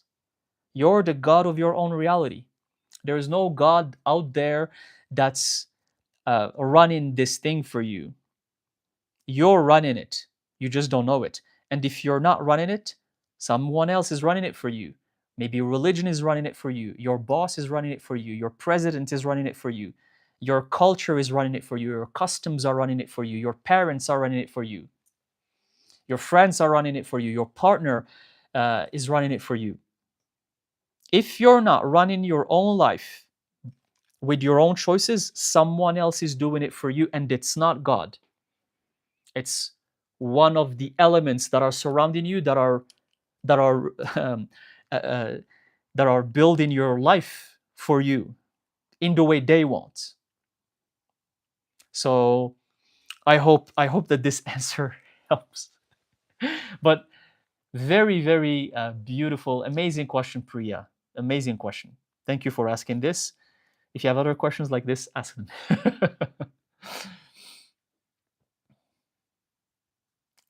Stanche says weirdo. I love being a weirdo because being weird and being unique is what makes you human. It's not being a sheep. Remember that. The weirdos and the unique people are the ones who actually make this life different in a way. So be a weirdo. Embrace your weirdness, embrace your uniqueness, embrace your darkness. Since we're talking about darkness, hello to the all new people who just joined. Thank you, thank you. Manar, thanks for the info on the crystals. Absolutely, absolutely. Like, it's my pleasure.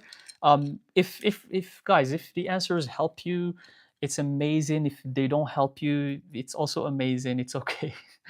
like, as long as this, because this is not my information. It's one thing I gotta share with you guys. The moment I say this stuff, it doesn't belong to me anymore, and it never belonged to me anyways. I'm just here as a conduit to what I learned or what I have learned, my uh, purpose, my mission, if you will, is to let the information pass through. That's it. The information doesn't belong to me. It's not mine. I didn't invent it. Once it's out of my mouth, it's yours, and then you will be guided to know what to do with that information as well. You will be guided, and that's how that's how we have the information that passes on word of mouth for thousands of years. That's how it works. So yeah, as long as it helps, that's amazing. Thank you, thank you.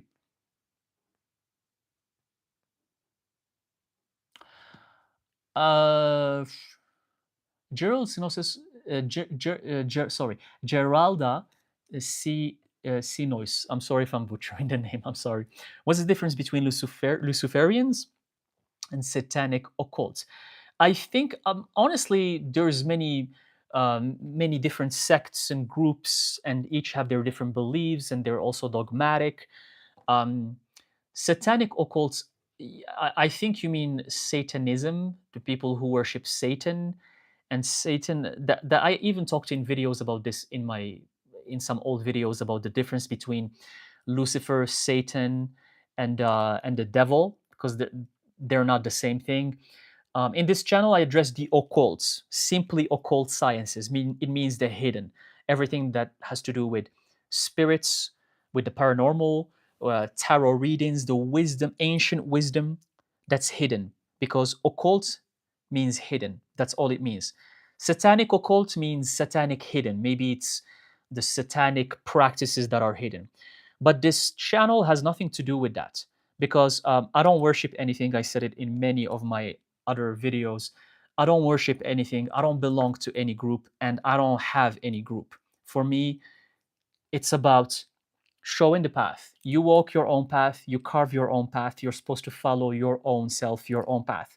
You're not supposed to follow anyone. You're not supposed to follow me. You're not supposed to. What I say, don't believe it 100%. Do your own research. Make sure of the information that gets to you. Make sure of every single thing you hear. Be skeptical, double check it.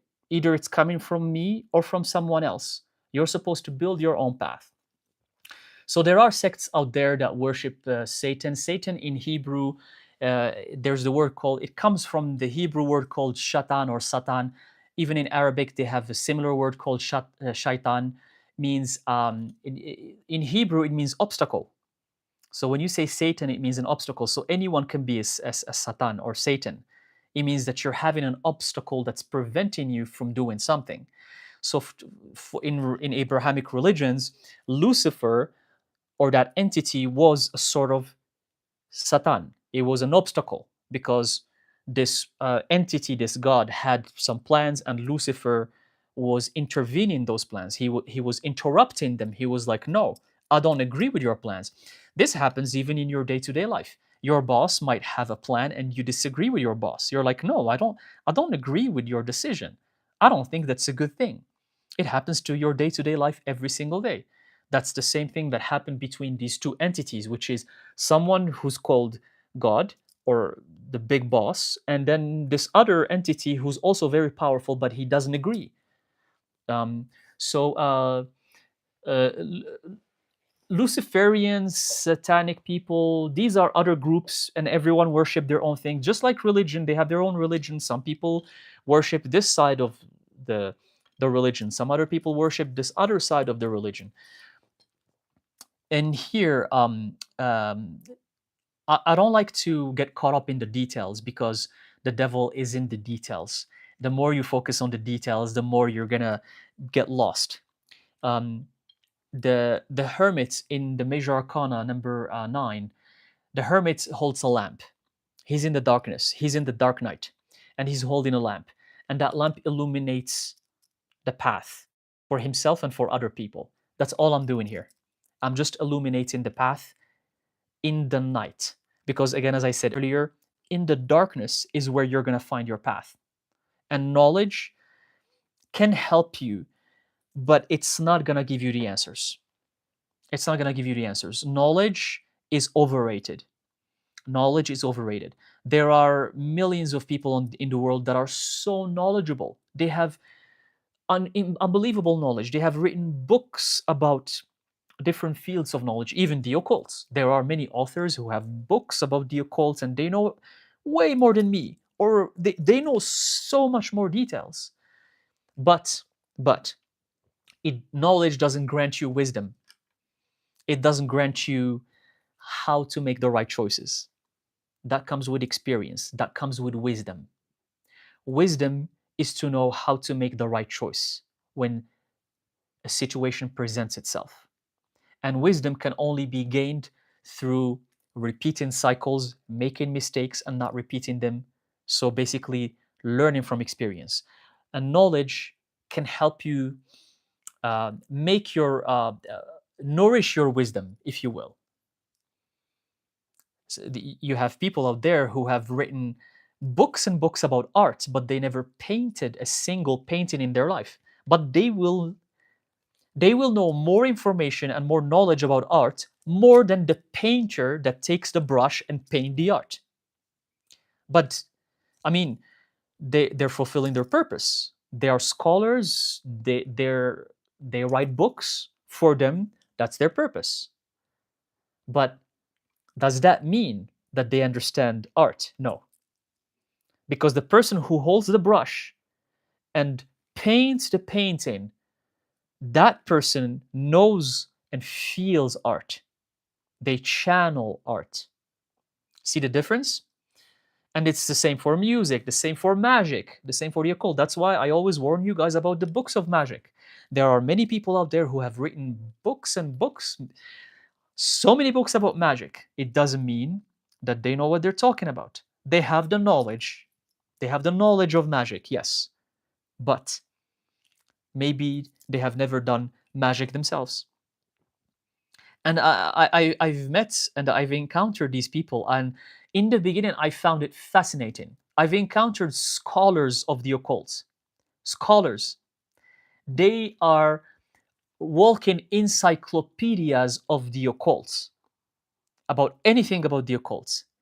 And I was shocked to hear that they don't believe in magic.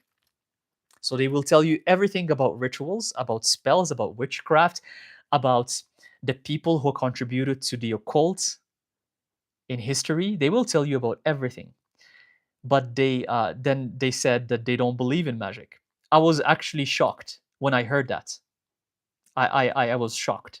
But that's how the world is. There are people who are, for example, theologians who will be proficient in one religion, but they don't follow that religion. Maybe they know more about that religion than the practitioners, but they don't follow that religion.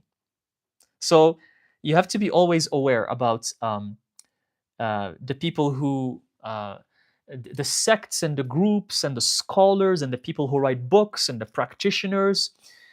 So you can't put everyone in the same bucket, because I know that some people see this and see the title and how I'm dressed, and they see this and they think, oh, he's a Luciferian or he's a Satanist or whatever.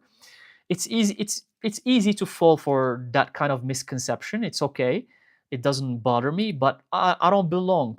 I don't belong to any group or any of that stuff, because that's not what I'm here to do. In past lives, I've followed many religions. I've done that. I'm not going to repeat that anymore. I've worshipped many things in the past. I'm talking about past lives. So I've done that in my past lives. I'm done with worshiping deities and gods and things like that.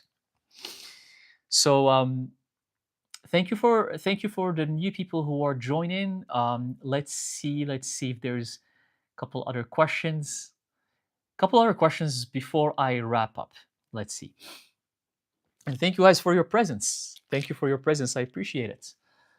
Um, let's see.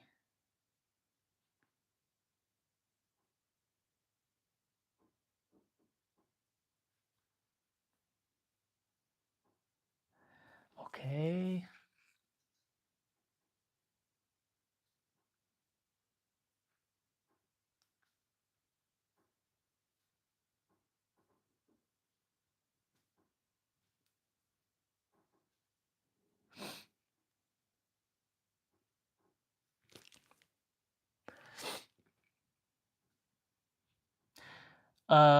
Miss Ladero says, is it possible to love the darkness more than light, or vice versa, or does it have to be balanced at all times? Yeah, no, it's possible. There's definitely more people who are drawn to darkness more, similarly to animals and insects who are just active in the nighttime and they sleep during daytime. And there are other animals and insects who are more active during daytime and they sleep at nighttime.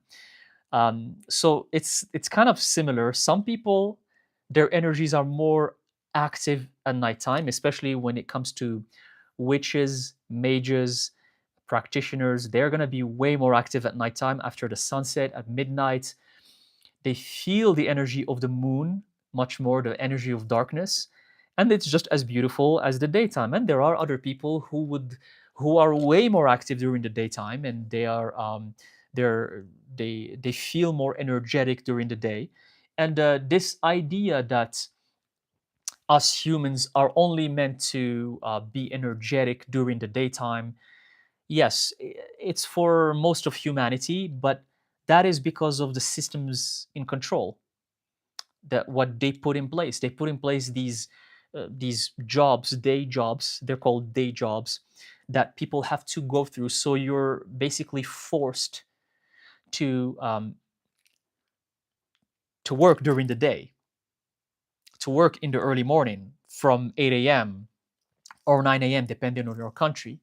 I struggled with that a lot because I was a 9 to 5er for a decade, and the biggest challenge for me was to be in the office at 8:30 to 9 a.m. That was the biggest challenge because I couldn't. My energy, the way I am, is not built for that. It's not built for being at the office at 8:30 to 9 a.m. My mind is not awake. My soul is not awake. I'm still half. Even though I wake up at 7 a.m. and get ready, and even I take a shower and all to wake up, and back then when I used to drink coffee, I would drink coffee and I'm still not fully aware. Yet society expects you to be fully awake and functioning at 9 a.m. But it differs from person to person. Everyone is different. Some people are going to be very active at 8 a.m. Some people are going to be very active at 8 p.m. That's when they're gonna wanna work or do something creative. You're gonna find this a lot with artists who paint. They find they are very creative at nighttime, not during daytime. During daytime, the energy for them feels dull. It doesn't feel alive. It doesn't mean that one is bad, the other is good, or vice versa, as you asked. But yes, one person can be more attracted to darkness. That's it. As long as you don't condemn one side or the other, just don't condemn them. Don't say one is bad, the other is good, and uh, because that's the case for the people who follow religion. They condemn darkness. They condemn it, and they think it's something that's bad for you, or that's just bad in general, without even understanding the reason why. But yeah, that's totally possible, Miss Lady Rose. Yeah.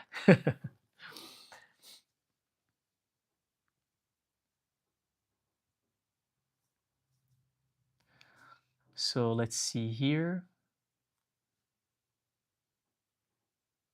Oh, Aryan. Um, um, I love what you wrote. Aryan wrote, "Knowledge without experience is just information." That's a quote right there. I love it. Thank you for writing that down. That's beautiful. That's exactly what I was trying to explain earlier. It's just information. It's just, and nowadays, especially with the internet, with what's it's just like information is just everyone now. Everyone has knowledge. Everyone knows things. Everyone knows things, but is it helping the world change? Look around you and you'll see what's going on. But thank you for writing that beautiful, beautiful phrase. Beautiful phrase. Thank you.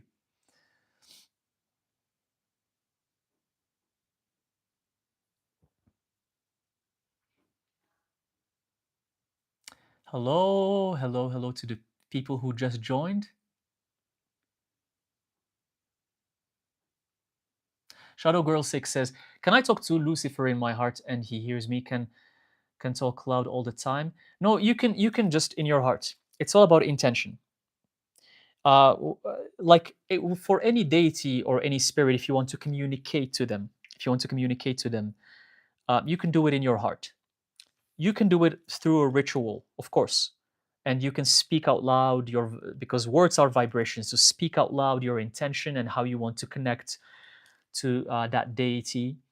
But you can do it also in silence, like because your intention is energy, and energy is always projected out there. It's always projected. That's why for karma, I always tell you guys it starts with intention. And in Buddhism, they know this. Karma starts with intention because your intention already has energy to it. So if you intend something bad, that's bad karma already. If you act on it, it's worse karma. So even with your intentions, if you will intend harm to someone, that's you sending them evil eye. That's what rituals are all about. It's intending something. So if you do a ritual to hex or to send the evil eye, that's you intending something harmful with your mind. So it's the same. So and it has negative karmic consequences. So be careful. But you can definitely just within you speak to the deity you want to connect with.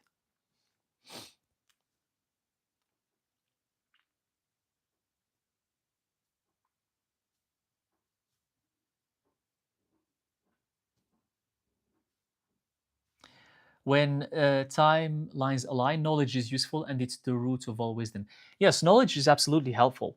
Maybe in the way I said it, it sounded like I'm saying knowledge is useless, but no, no, it's definitely useful. I myself, I'm always looking for knowledge. Absolutely, learning knowledge is good.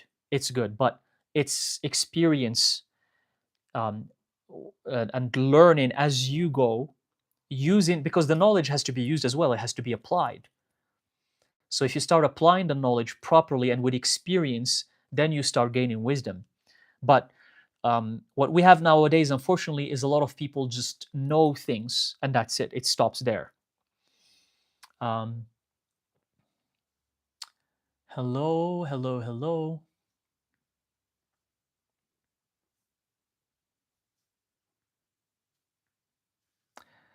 to the new people who just joined, and maybe one more question, and we're gonna wrap up the session.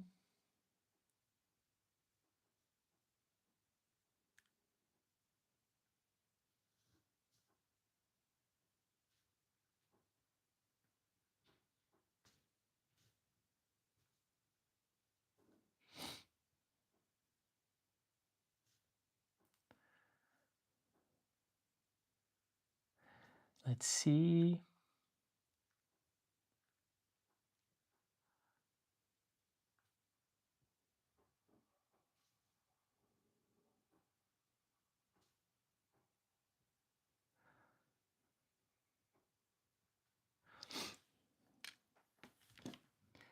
There are many questions here, or many comments. There's actually a lot of comments of you guys writing your opinions, which is great.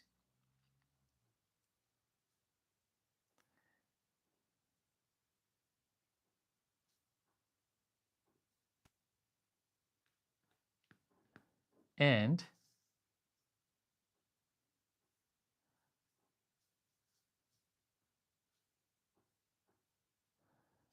okay,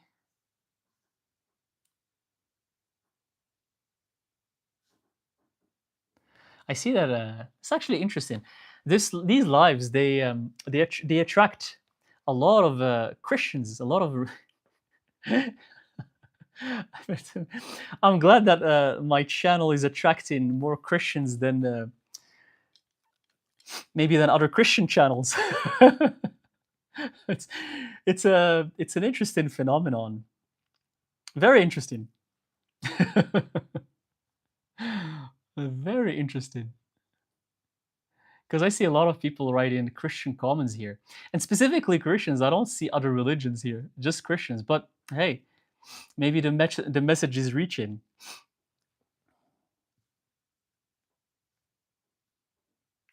Let's see. Let's see.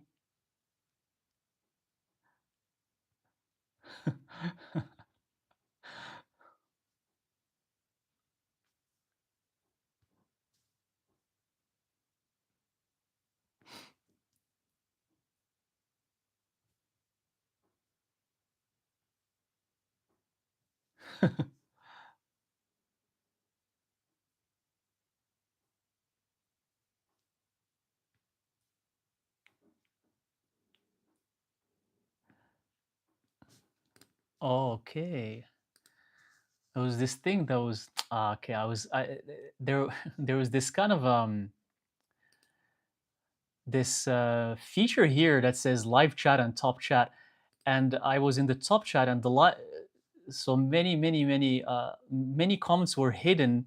Now I switch it to live chat. Sorry, I'm just learning as I go about this these lives.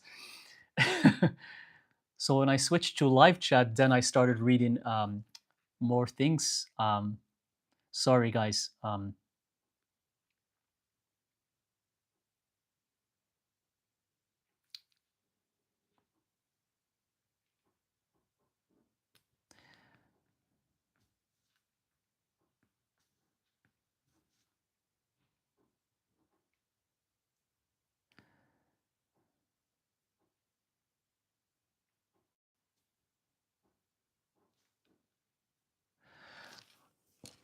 Oh, interesting question. Very, very interesting. Higher Neptune voltage 108. Thank you very much for asking this actually very good question. How did you deal with the hardest moments of your life when, in the way, on your becoming your greatest version? Uh, what's your experience? So, you just when you go when you encounter a challenge or something that is very very challenging, something that's an obstacle in your life, it is there to always teach you something. It is always a blessing in disguise, and you always have to go through it. So these are three things: it teaches you something, it's a blessing in disguise, and you have to go through it. When you have to go through it, as in you never linger in there, you never stay in that place, you just have to keep moving forward, because the more you stay there, the more stuck you are in that place, and you don't move forward past that challenge. That can take a toll on you, and it can drag you down, and that's how people become depressed for sometimes years and years, because they don't know how to, they refuse to move forward. And is to become aware. It's all about awareness. It's to become aware that every challenge, every hard time that comes to you is the universe trying to teach you something that's going to make you a better version of yourself. So if someone is having, like, let's say, a disease or a chronic illness, and that is given to them for a reason, because it was manifested due to some karma they had, due to some actions that they did. But let's say this person, they decide to get out of this by eating healthier, by exercising, by taking care of themselves. And they do so, and they succeed. And then they reverse the illness, and the disease is not there anymore. If that disease was not given to them as a challenge, as an obstacle, they would have never overcome it, and they would have gotten worse and worse. So that was manifested in their bodies so they can learn to overcome it. So every bad thing that comes in your life, it could be anything that people usually label as catastrophe. They label it as, that's it, my life is falling apart. You have people, for example, losing their jobs. And talking about people losing their jobs,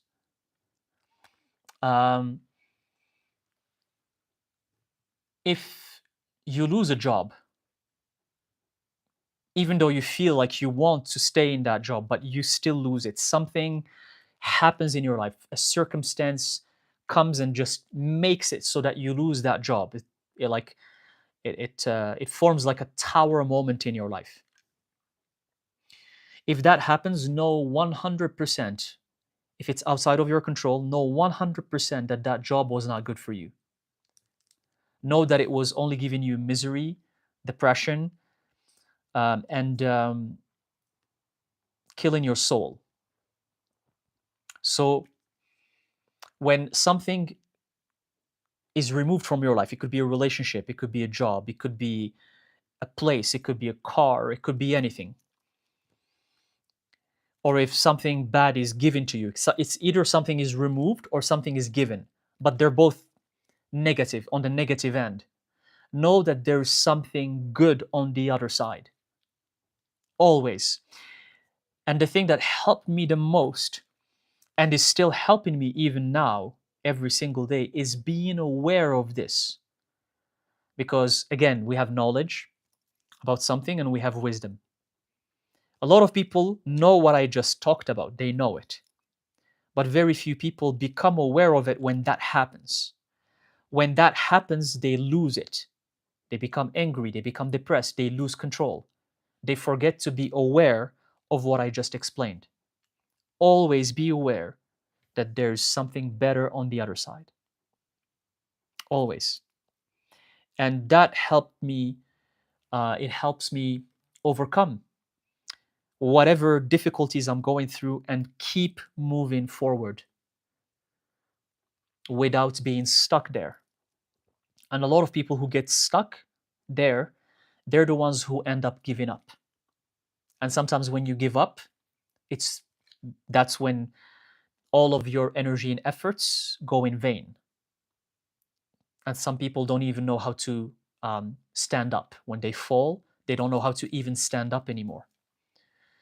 So just remember these things, that everything that happens, that challenges or difficult situations that happen, it always has a positive side on the other end. It's better. There's always a good thing that's going to come out of it.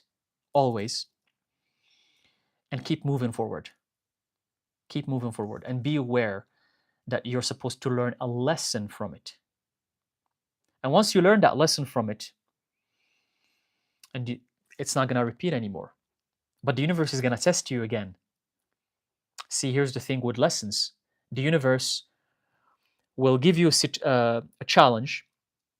You learn from it, you overcome it, and then few months later, it's going to give you the same situation again, identical situation. And the universe is going to see if you're going to repeat the mistake or not. If you learned from the previous experience or not. If you learned, that's it.